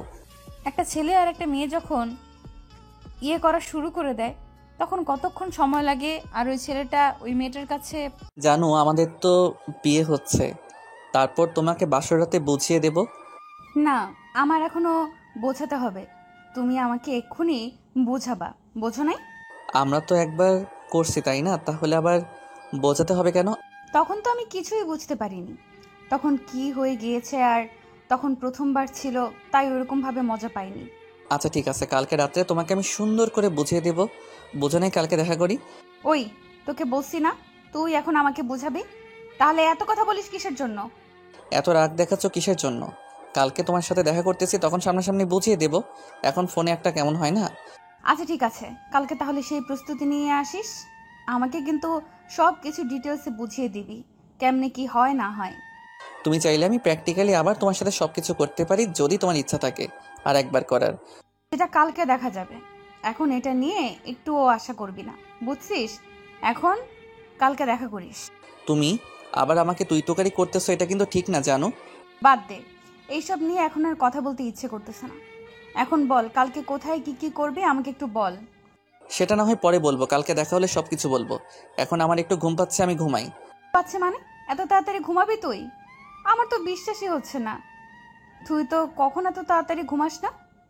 দেখো, 2-3 দিন ধরে আমি প্রচুর দৌড়াদৌড়ি করতেছি, শরীরটা অনেক ক্লান্ত, ঠিকমতো ঘুমাতে পারতেছিলাম না। এই 2-3 দিন না, তাই একটু ঘুম ধরতেছে। ও আচ্ছা, সেটা আগে বলবা না? সেটা বললেই তো হয়। আচ্ছা তাহলে তুমি ঘুমাও, তোমায় আর ডিস্টার্ব না করে। ডিস্টার্ব করতেছে সেটা কখন বললাম? আমি বললাম একটু ক্লান্ত আজকে, একটু ঘুমাই, কালকে তো দেখা হচ্ছে আমাদের। আচ্ছা ঠিক আছে, কালকে তাহলে আসিস, আর আমিও তাহলে এখন একটু ঘুমাই। আমি আর কি করি একা। আচ্ছা, আমার কলেজা, তাহলে তুমি ঘুমিয়ে যাও, আমি কালকে রাত্রে তোমাকে অনেকক্ষণ সময় দেব, যতক্ষণ তুমি চাইবে। আর বলতে হবে না, আমি বুঝতে পারতেছি কি হবে না হবে কালকে রাত্রে। এখন কালকে দেখা যাবে। টাটা। কথাটা বলে মাসুদ ফোন রেখে দিল। আর পরে এদিকে আপন এর সাথে কিছুক্ষণ এসএমএস করলো, কালকে কখন আসবে, কি করবে না করবে, কোথায় ঘুরবে, সব কিছু প্ল্যানিং করলো তারা দুজনে এসএমএসে। তারপর দুজনে ঘুমিয়ে পড়লো। এদিকে মাসুদ তো আগে ঘুমিয়ে পড়েছে অনেক ক্লান্ত শরীর নিয়ে। সকালে ঘুম থেকে উঠে মাসুদ অফিসের জন্য ছোটাছুটি করতে লাগলো। আর এদিকে তার প্রেমিকা পর পুরুষের জন্য অপেক্ষা করতেছে, কখন আসবে আর কখন তার সাথে ঘুরতে যাবে। পরি কিছুক্ষণ অপেক্ষা করলো আপনের জন্য। আপন একটু পর বাইক নিয়ে চলে আসলো পরি এর বাসায়। এত লেট করলেন যে? সকাল 9টা বেজে গিয়েছে। আমি না আপনাকে এর আগে আসতে বললাম? আসলে বাসায় একটু ম্যানেজ করতে সমস্যা হয়ে গিয়েছে, বলছে যে এখন যাওয়া যাবে না, ইত্যাদি ইত্যাদি অনেক। আপনি আবার এই কথাগুলো বাসায় বলে আসেন? আপনি কি মানুষ? এই কথাগুলো কেউ বাসায় বলে? একটু না বললে আম্মু আবার টেনশন করবে যে কোথায় গিয়েছি, বারবার ফোন করবে, তখন তো আর আপনাকে ঠিক মতো সময় দিতে পারবো না। আম্মুর বাধ্য ছেলে, তাই না? আম্মু এতবার ফোন দিলে তখন বলতে পারতেন। এখন বলছেন, এখন তো লেট করে ফেলছেন। এখন আর কি করার আছে? এখন একটু বকবক কম করেন আর চলেন, কারণ এমনিতেই আমি লেট করে ফেলেছি। এখন আপনি যদি এরকম করেন তাহলে বলতে থাকেন আরও লেট হয়ে যাবে। আপনার তো সাহস কম না? আপনি আমাকে বলছেন আমি বকবক করি। আপনার কিন্তু খবর খারাপ আছে। আমি মজা করে বললাম, এটা সিরিয়াসলি নেওয়ার কোনো কিছুই নেই। কিছু বলবেন, তারপর বলবেন যে মজা করে বলেছি। এটা কিন্তু মেনে নিতে পারবো না। আমি কি এখনো আপনার সেই কাছে গিয়েছি যে আপনি আমাকে মজা করে বলবেন? আচ্ছা, আমার ভুল হয়ে গিয়েছে, এবারের মতো মাপ চাচ্ছি, আর কখনো এরকম ভুল হবে না। আমার এই কানে ধরতেছি, এখানে উঠ বস করতেছি মহারানী, এখন উঠে বসেন মহারানী। এবারের মতো মাফ করে দিচ্ছি। নেক্সট টাইম যদি এরকম ভুল করেন না, তাহলে কিন্তু আপনার খবর আছে বলে দিচ্ছি। ঠিক আছে, নেক্সট টাইম আর আমার এরকম কোনো ভুল হবে না, সব কিছু ঠিকঠাক মতোই থাকবে, আর সব কিছু দেখে শুনে আমি কথা বলবো। এই তো লক্ষ্মী ছেলের মতো কথা। এখন আমি যেদিকে বলবো আপনি শুধু যাইতে থাকবেন। আমি আপনাকে রাস্তাতে দেখিয়ে দিচ্ছি। আপনি যা বলবেন মহারানী তাই হবে, কারণ আজকে সময়টা শুধু আপনার জন্য বরাদ্দ। ও আচ্ছা, তাই নাকি? তাহলে শুরু করেন। আমি তো উঠে বসে পড়েছি, আর আপনার তো এখনো গাড়ি স্টার্ট করার নাম নিচ্ছে না। তারপর পরি এবং আপন দুজনে বেরিয়ে পড়লো তাদের গন্তব্যের উদ্দেশ্যে। আর এদিকে মাসুদ সকাল সকাল অফিসে এসে উপস্থিত। আজকে তার রেজাল্ট হবে, তার চাকরিটা হবে কিনা। মাসুদের সাথে সাথে মাসুদের একটা ফ্রেন্ড এসেছে, কারণ মাসুদ উল্টাপাল্টা কোনো কাজ করতে না পারে। কারণ যদি চাকরি না হয়, টেনশনে পড়ে গিয়ে যদি কোনো কিছু করে ফেলে তখন কি হবে। তার জন্য তার একটা ফ্রেন্ড এসেছে যে উল্টাপাল্টা কোনো যেন করতে না পারে মাসুদ। দেখ বন্ধু, একদম টেনশন করিস না, সব কিছু ঠিকঠাক থাকবে, বুঝছিস না কেন? আমি তো ঠিকঠাক সব কিছু বুঝতে পারতেছি, কিন্তু একটা কথা কল্পনা করে দেখো, আমার চাকরিটা না হলে আমার কি হবে? এতই যখন তুই ভাবিকে ভালোবাসিস, তাহলে তোর বাবার কাছ থেকে তুই চারটা নিচ্ছিস না কেন? পরে ছেড়ে দিবি। তুই সব কিছু ভালো করে জানিস, তারপরে তুই এই কথা বললি কিভাবে বলতো আমাকে একটু খুলে? আমি তোর টেনশন দেখে এই কথা বলতে বাধ্য হলাম, কারণ তুই যে পরিমাণ টেনশন করতেছিস, কখন যে কি হয়ে যায় তোর। আমার কোনো কিছুই হবে না, সব কিছু ঠিকঠাক আছে, আর সব কিছু ঠিকঠাক থাকবে, আমার বউ আমার পাশে আছে। তাহলে এত টেনশন করছিস কিসের জন্য? ভাবি তো সব কিছু ম্যানেজ করে নিবে, তার বাবাকে ম্যানেজ করতেছে এতদিন থেকে, এরপরও করবে। দেখ, মেয়েটা আমার জন্য আর কত বাবার সাথে মিথ্যা নাটক করবে সেটাই বল আমাকে। আমি আর কতদিন এটা সহ্য করব? সেটাও একটা কথা, কতদিন আর এভাবে চলতে পারে? এসব বাদ দে এখন, বাদ দিয়ে চুপচাপ থাক, দেখি কি হয়। এই পৃথিবীতে না টাকা ছাড়া কোনো কিছু এখন মানুষ চোখে দেখে না। সব কিছু টাকার উপর নির্ভর করে। টাকা থাকলে সব কিছু আছে, টাকা না থাকলে কিছুই নেই। পৃথিবীটা দিন দিন যেরকম হয়ে যাচ্ছে না, কিছুদিন পর দেখবি যে টাকা আছে যার কাছে, তার কাছে সব কিছু আছে, যার কাছে টাকা নেই তার কাছে কিছুই নেই, কোথাও তাকে দাম দিবে না। এখনও যেটা শুরু হয়ে গিয়েছে আর তুই কিছুদিন পরের কথা বলতেছিস। দেশের অবস্থা দেখছিস, অর্থনৈতিক কি খবর? দেশের অর্থনীতির অবস্থা খুবই খারাপ। যারা রাজনীতিবিদ আছে তারা যদি নিজে আত্মসাদের জন্য সব কিছু করে তাহলে তো এরকম হবে। আর কিছু আমলা আছে যারা টাকা দিয়ে সব কিছু গুদামজাত করে রাখে, দাম বৃদ্ধি হলেই তারপর বাজারে বিক্রি করে সব কিছু। দিন দিন দেশটা কি হয়ে যাচ্ছে একটু লক্ষ্য করেছিস? দিন দিন সব কিছু কেমন জানি হয়ে যাচ্ছে, সব কিছুর দাম বৃদ্ধি পাচ্ছে। এই টাকার জন্য দেখবি একদিন মানুষ মানুষকে মারতে দ্বিধাবোধ করবে না। এখনই যে অবস্থা হয়েছে, কিন্তু কিছুদিন পর দেখবি আরও দ্বিগুণ বেড়ে গিয়েছে। বাদ দে, এসব নিয়ে টেনশন করতে গেলে মাথা ঠিক থাকে না। সবসময় খালি মাথায় টেনশন ভরপর করে। দেখ কি যে হবে পৃথিবীর, আমি সেটাই বুঝতে পারতেছি না। আমার অবস্থা খারাপ যে একটা চাকরি করি সেটাও দিয়ে দিনকাল কোনো মতে যাচ্ছে, কিন্তু সন্তান হলে যে কি হবে। তাও তো দিনকাল ভালোই যাচ্ছে, যেভাবে নিজের সংসারের সাথে জড়িত আছিস আর যেভাবে নিজের মা বাবাকে দেখতেছিস। আমি তো কিছুই করতেছি না। তারপর দুজনে অফিসের বাইরে অপেক্ষা করতে লাগলো। রেজাল্টের ঘোষণা করা হলো, যারা বাদ পড়েছে তাদের নাম ঘোষণা করা হলো। একে একে সবাই বেরিয়ে যাচ্ছে, কিন্তু মাসুদের নাম ঘোষণা করতেছে না। তার মানে কি মাসুদের চাকরিটা হয়ে গিয়েছে? এরপর যাদের চাকরি হয়েছে তাদের নাম ঘোষণা করলো, আর তারা একে একে ভিতরে যাচ্ছে, কিন্তু এখানেও মাসুদের নাম নেই। তখন কি ভাববে মাসুদ? তাহলে মাসুদের নাম গেল কোথায়? যারা বাদ পড়েছে সেখানেও মাসুদের নাম নিল না, যারা চাকরি পেয়েছে তাদের সেখানেও মাসুদের নাম নিল না। ব্যাপার কি? মাসুদ পড়ে গেল মহা টেনশনে। আর এদিকে পরি এবং আপন দুজনেই নদীর ধারে এসে বসে আছে। সত্যি জায়গাটা অনেক চমৎকার। আপনি আমাকে এভাবে একটা সকালবেলায় সারপ্রাইজ দিবেন আমি কখনো কল্পনা করিনি। আমরা আগে আমার ফ্রেন্ডরা মিলে এখানে আসতাম, কিন্তু ইদানিং আসা হয় না। বড় হয়ে গিয়েছে তো একটু আব্বু রাগ করে এখানে আসলে। ফন্ড ছেলে পেলে আড্ডা দেয় তো। সেটা তো নিজ চোখেই দিয়ে দেখতে পাচ্তেছি, এখানে ভণ্ড ছেলেদের অভাব নেই। আচ্ছা এইসব কথা না বলি, তারা তাদের মতো তাদের বাপের টাকায় যা খুশি তাই করুক। আপনি আর আমি এখানে এসেছি আমাদের সৌন্দর্য মুহূর্ত উদযাপন করার জন্য, আমি সেটাই করি। আপনি কি আমার হাতে হাত রাখবেন আর এই নদীর ধারে আমার সাথে একটু হাঁটবেন? এখন এই অবস্থায় আমি তো কোনো প্ল্যানিং করিনি এটা নিয়ে, তাহলে এটা কেন হবে? আমার না খুব ইচ্ছা করতেছে, আপনার হাতে হাত রেখে এই নদীর ধারে হাঁটার ইচ্ছা করতেছে খুব।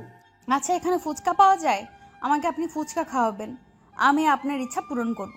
শুধু এটুকু আবদার নাকি আরও আছে? আরও কোনো আবদার থাকলে বলতে পারেন, আমি সব আবদার পূরণ করব আপনার। না, আর করার কোনো অবদান নেই। এখানে ফুচকা না অনেক ভালো লাগে। আপনি প্লিজ আমার জন্য 2 প্লেট ফুচকা নিয়ে আসবেন, আর আপনার জন্য 1 প্লেট। আমি খাবো না, কিন্তু আপনি খাবেন আমি সেটা দেখবো মন ভরে। এটা আবার কেমন কথা? আপনি খাবেন না আমি খাবো একা একা, এটা কিন্তু মোটেও ভালো হবে না। আপনি না খেলে আপনার জন্য 1 প্লেট নিয়ে আসবেন, আমি খাওয়াই দেব। আচ্ছা ঠিক আছে, আজকে তাহলে ট্রাই করে দেখি যে ফুচকাতে কি এমন আছে যার জন্য আপনি এত পাগল।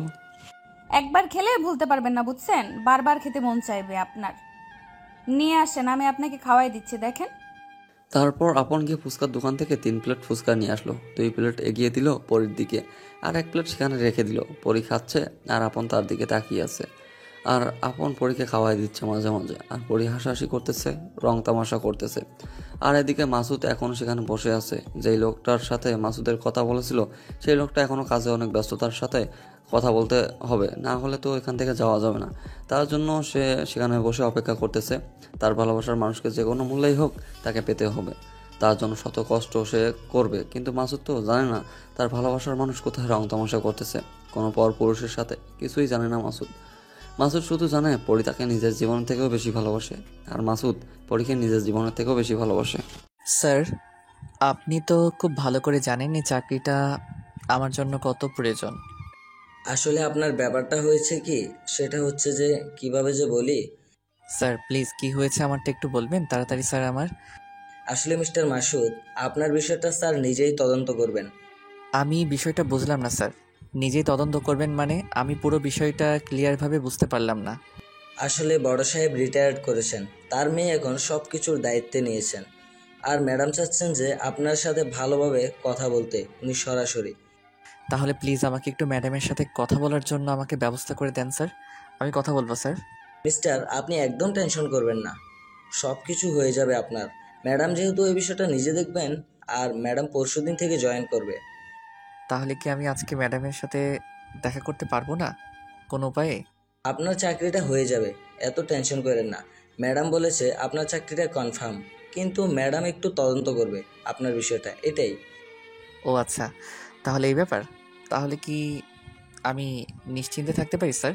মানে আপনি যদি একটু আমাকে আশা দেখান তাহলে।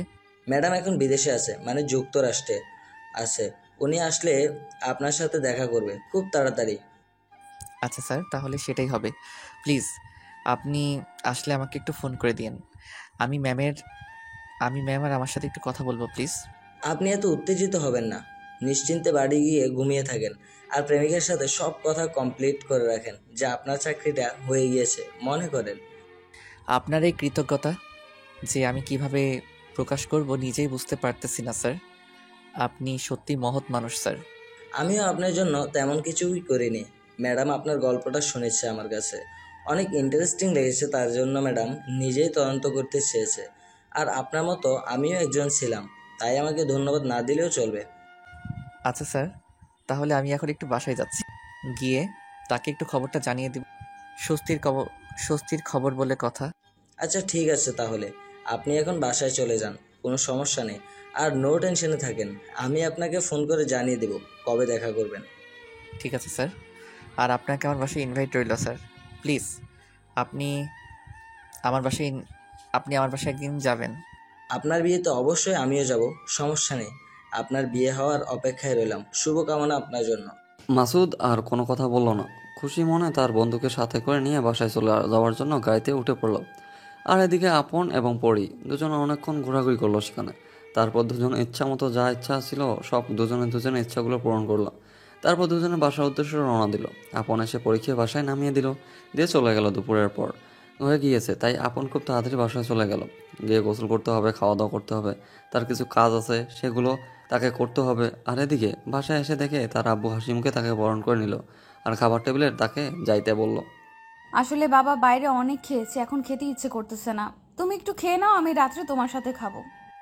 আচ্ছা মা, সমস্যা নেই, আমাকে বলছিস, আমি এটাতেই খুশি যে তোর এখন খাইতে ইচ্ছে করতেছে না। আমি খেয়ে নিচ্ছি। আমি একটু গোসল করব বাবা, তুমি খেয়ে নাও একটু একা একা আজকে। আরে আমাকে নিয়ে এত টেনশন করতে হবে না, আমি খেয়ে নেবো তো। আমাকে নিয়ে সত্যি কোনো টেনশন করতে হবে না তোকে। একটা কথা বলি, আমি চলে গেলে সত্যি তুমি অনেক একা হয়ে যাবে, তাই না? আরে মা, কি যে বলিস না, আমাকে তো একা থাকতেই হবে, এটাই নীতি, এটাই নিয়ম সমাজের, তাই না? আচ্ছা বাবা, আমার বিয়েটা না দিলে হয় না? আমি তোমার সাথে থেকে যাই, তোমার কাছে সারা জীবন। তোমার তোর সাথে কথা বললে তুই সবসময় এই কথাগুলোই বলিস। তোর সাথে কথা বলা যাবে না এখন থেকে। তুই যা, গিয়ে গোসল কর, আমি খেয়ে নিচ্ছি। বাবা, তুমি আমার কথাটা একবার ভেবে দেখো।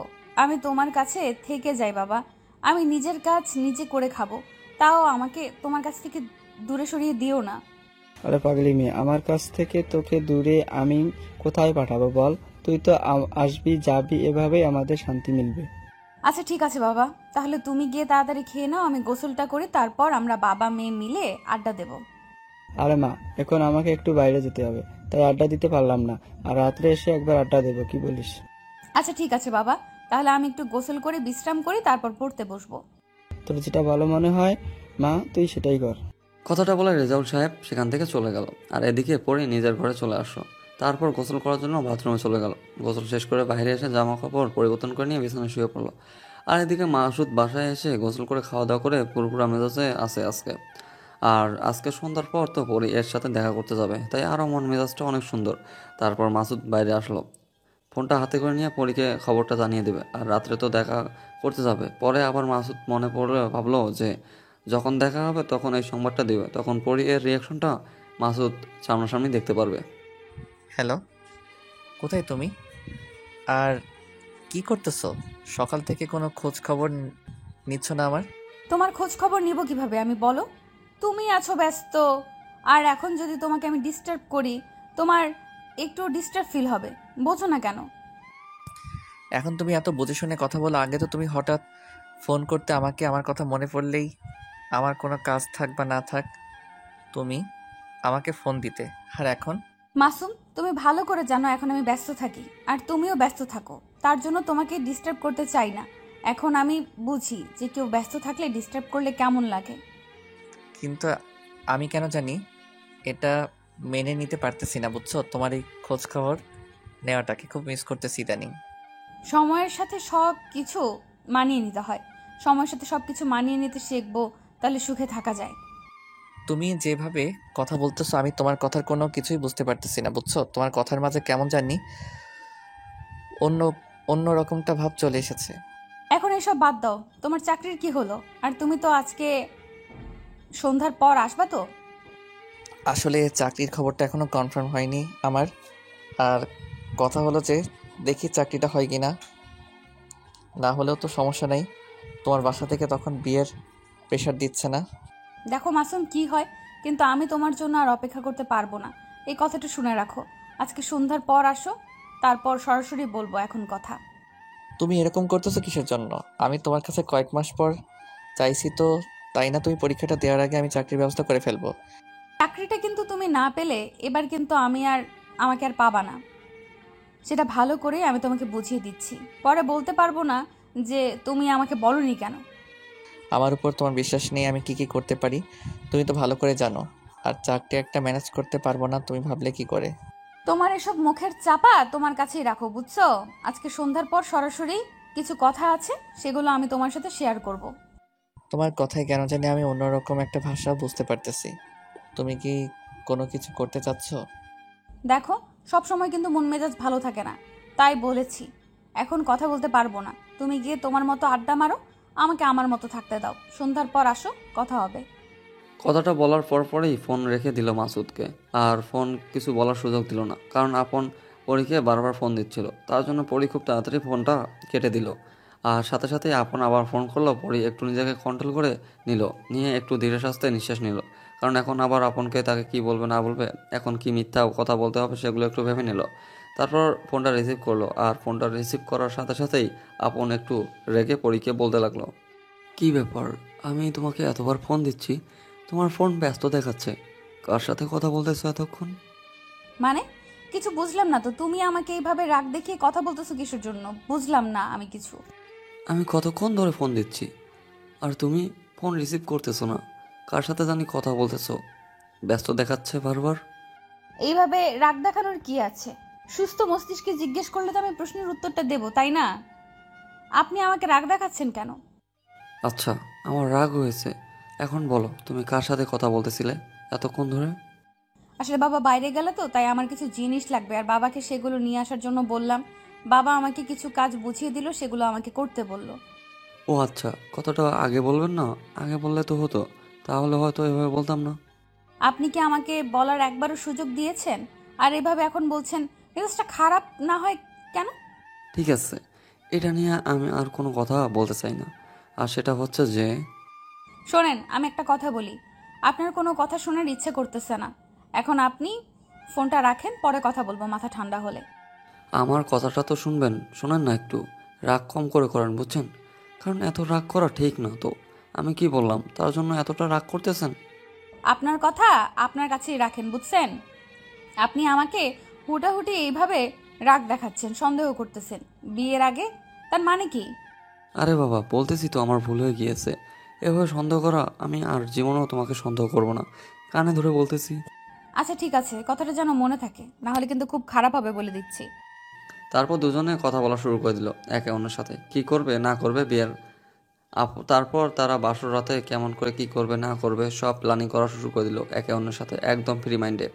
আর এদিকে মাসুদ পরীকে ফোন দিয়ে যাচ্ছে, কম করে 50 বার ফোন দিচ্ছে, কিন্তু ফোনটা ওয়েটিংয়ে পাচ্ছে। মাসুদের সন্দেহ করা শুরু হয়ে গেল পরী এর ব্যবহার। তারপর এতক্ষণ কার সাথে কথা বলতেছে যে মেয়ে, মাসুদের একবার ফোন দিলে কার সাথে কথা বলে বলুক, তার ফোনটা কেটে দিয়ে মাসুদকে ফোন ব্যাক করবে। আর আজকে সেই মেয়ে 50 বার ফোন পেয়েও মাসুদের ফোন ব্যাক করতেছে না। মাসুদের ভিতরটা কেমন জানি নাড়া দিয়ে উঠলো, তাহলে কি পরী আর তার নেই? তাহলে কি পরি এখন অন্য কারো? কোথায় তুমি? এতক্ষণ ধরে আমি এখানে বসে আছি, সন্ধ্যা পার হয়ে গিয়েছে, আমি এসেছি আর তুমি কই? বলিও না বাবা, এখনই বেরিয়ে গেল। এখন যাচ্ছি, তুমি ওখানে কিছুক্ষণ অপেক্ষা করো। তুমি কি আমার কাছ থেকে কোনো কিছু লুকাচ্ছ? কারণ তোমার মতিগতি কেন জানি আগের মতো ভালো লাগে না আমার। দেখ, যদি উল্টাপাল্টা কিছু বলিস তাহলে কিন্তু তোর সাথে দেখা করতে যাব না। এখন বুঝছিস? তাহলে তোকে ঘুরতে যেতে হবে। আচ্ছা ঠিক আছে, আমি এখানে অপেক্ষা করতেছি, একটু তাড়াতাড়ি করে আসো না। কতদিন ধরে দেখতেছি না, 3 দিন হলো আজকে। এখন যাইতে পারবো না, আরো 30 মিনিট তুই সেখানে বসে থাক। 30 মিনিট পর বের হতে পারবো, কারণ এখন বের হলে সমস্যা আছে। তুই কি তাহলে আমাকে ইগনোর করতেছিস? বুঝলাম না, এইভাবে ইগনোর করার কি আছে? আমার ভুলটা কি? আমি কি একবারও বলেছি তোর কোনো ভুল আছে? আমি বলতেছি আমার 30 মিনিট সময় লাগবে। স্বাভাবিক কথাটা অস্বাভাবিক বানাচ্ছিস কেন? আচ্ছা ঠিক আছে, তাহলে আমি এখানে অপেক্ষা করতেছি, 30 মিনিটের ভিতরে চলে আয়, আমি তোর জন্য এখানে আসি। কথাটা বলে মাসুদ ফোন রেখে দিল আর সেখানে একা একা বসে রইল। আর এদিকে পরি আপনকে ফোন দিল। আপনার সাথে কিছুক্ষণ কথাবার্তা বলল, 15 মিনিটের মতো। এখন আর আপনার সাথে দেখা হবে না, কারণ একেবারে বিয়ের দিন হবে আর 3 দিন আছে বিয়ের বাকি। সো এখন আপন এদিকে আসতে পারবে না। পরি আর কিছু বলল না। তার বাবা গেছে কেনাকাটা করতে, সব কিছু এখন থেকে একটু করে নিয়ে আসা লাগবে। আর আপনের বিয়ের কাজে ব্যস্ত হয়ে পড়বে, তার জন্য এখন তার সাথে দেখা হবে না। একেবারে বাসর রাতে তাদের দেখা হবে।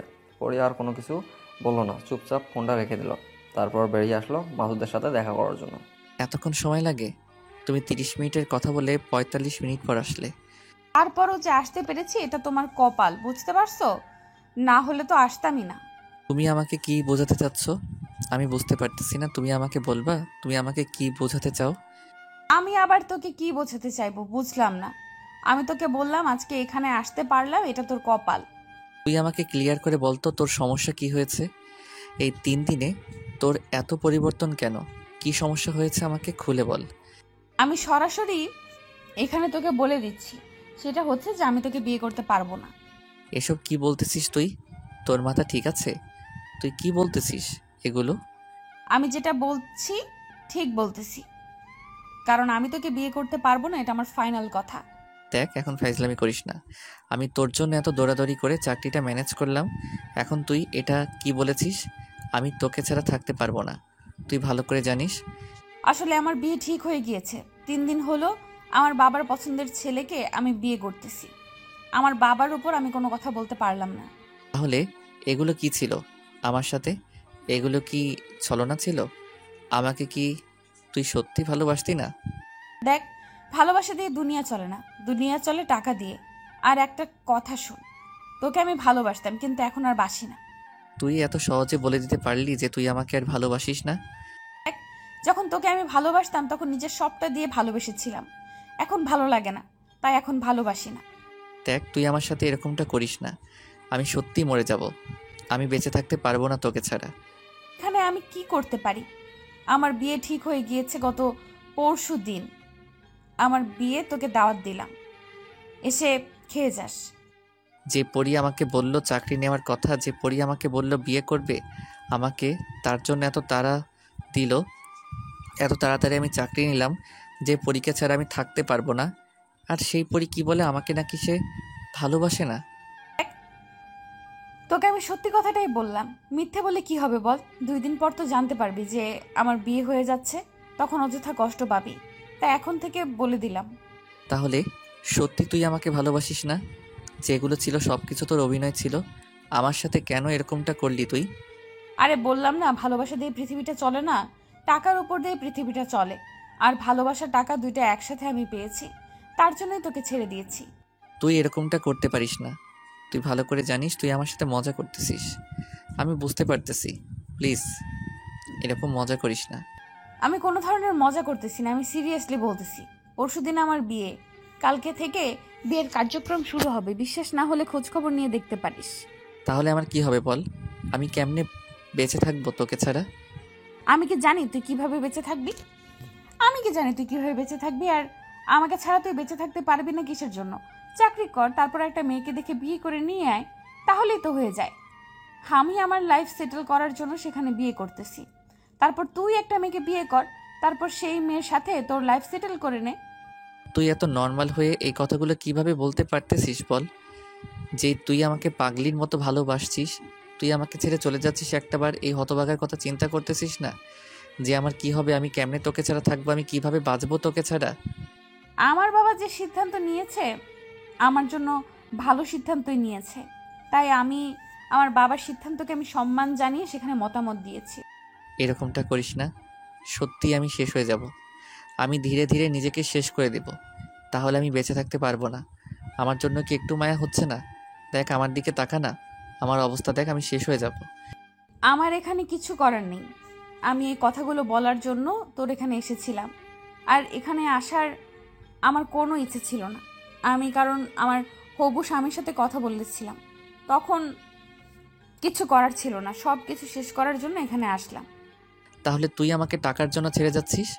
একটু ভেবে দেখ, টাকা একদিন না একদিন হয়ে যাবে আমারও। আমাকে ছেড়ে যাবি না প্লিজ? এসব ইমোশনাল কথা বাদ দে, বাসায় যা, বাসায় গিয়ে সুস্থ মস্তিষ্কে তুই তোর কাজ কর, আমি আমার কাজ করি। আর যদি তোর নিজের কোনো ক্ষতি করার ইচ্ছে থাকে করতে পারিস, আমি তোকে কিচ্ছু বলবো না, তোর যা খুশি করতে পারিস। তুই আমাকে এভাবে যে শেষ করে দিবি আমি কখনোই ভাবতে পারিনি, বুঝছিস? আমি ভেবেছিলাম তোর সাথে সারাটা জীবন পার করব, আর সেই সুখ দুঃখ কান্না সবকিছু ভাগাভাগি করে নিয়ে। তোর সাথে আমার যদি বিয়ে হয় আমি দুঃখ ছাড়া আমার জীবনের কোনো কিছুই পাবো না, বুঝছিস? আর তোর মায়ের যে ব্যবহার আমি শুনেছি, তিনি নাকি তোকে দেখতেই পারে না। দেখ, আমার বাবা মার দিকে তুই কোনো কথা বলতে পারিস না। এখন তুই আমার বাবা মায়ের সাথে সংসার করে খাবি না, আমার সাথে সংসার করে খাবি। আর আমি তোকে পাগলের মতো ভালোবাসি। এসব কথা বাদ দে, এখন আমি বাসার ভেতরে যাচ্ছি, কারণ আমার হবু স্বামী হয়তো আমাকে ফোন দিচ্ছে। এখন আমি সেখানে যাব, তুই তোর মতো তোর জীবন দেখতে পারিস। আমি তোর পায়ে ধরে বলতেছি, তুই আমাকে এভাবে ছেড়ে যাবি না প্লিজ। আমি আমার চাকরিটা পেয়ে গিয়েছি, তুই চাইলে তোর বাবার সাথে আমি এখন কথা বলতে পারি, আমি সব কিছু মিটমাট করে নিব, শুধু তুই একবার হ্যাঁ বল। আরে আমি তো বলতেছি যে আমি পারবো না তোর জীবনে যাইতে। আমি তোর সাথে সারা জীবন থাকতে পারবো না, কারণ তোর সাথে থাকলে আমি সারা জীবন কষ্ট দুঃখ এসব আমাকে সহ্য করতে হবে। তুই কি সত্যি তাহলে আমাকে ভালোবাসিস নি? আমার সাথে তুই মিথ্যা নাটক করেছিস ভালোবাসার? কেন করলি আমার জীবনটা নিয়ে খেলা তুই?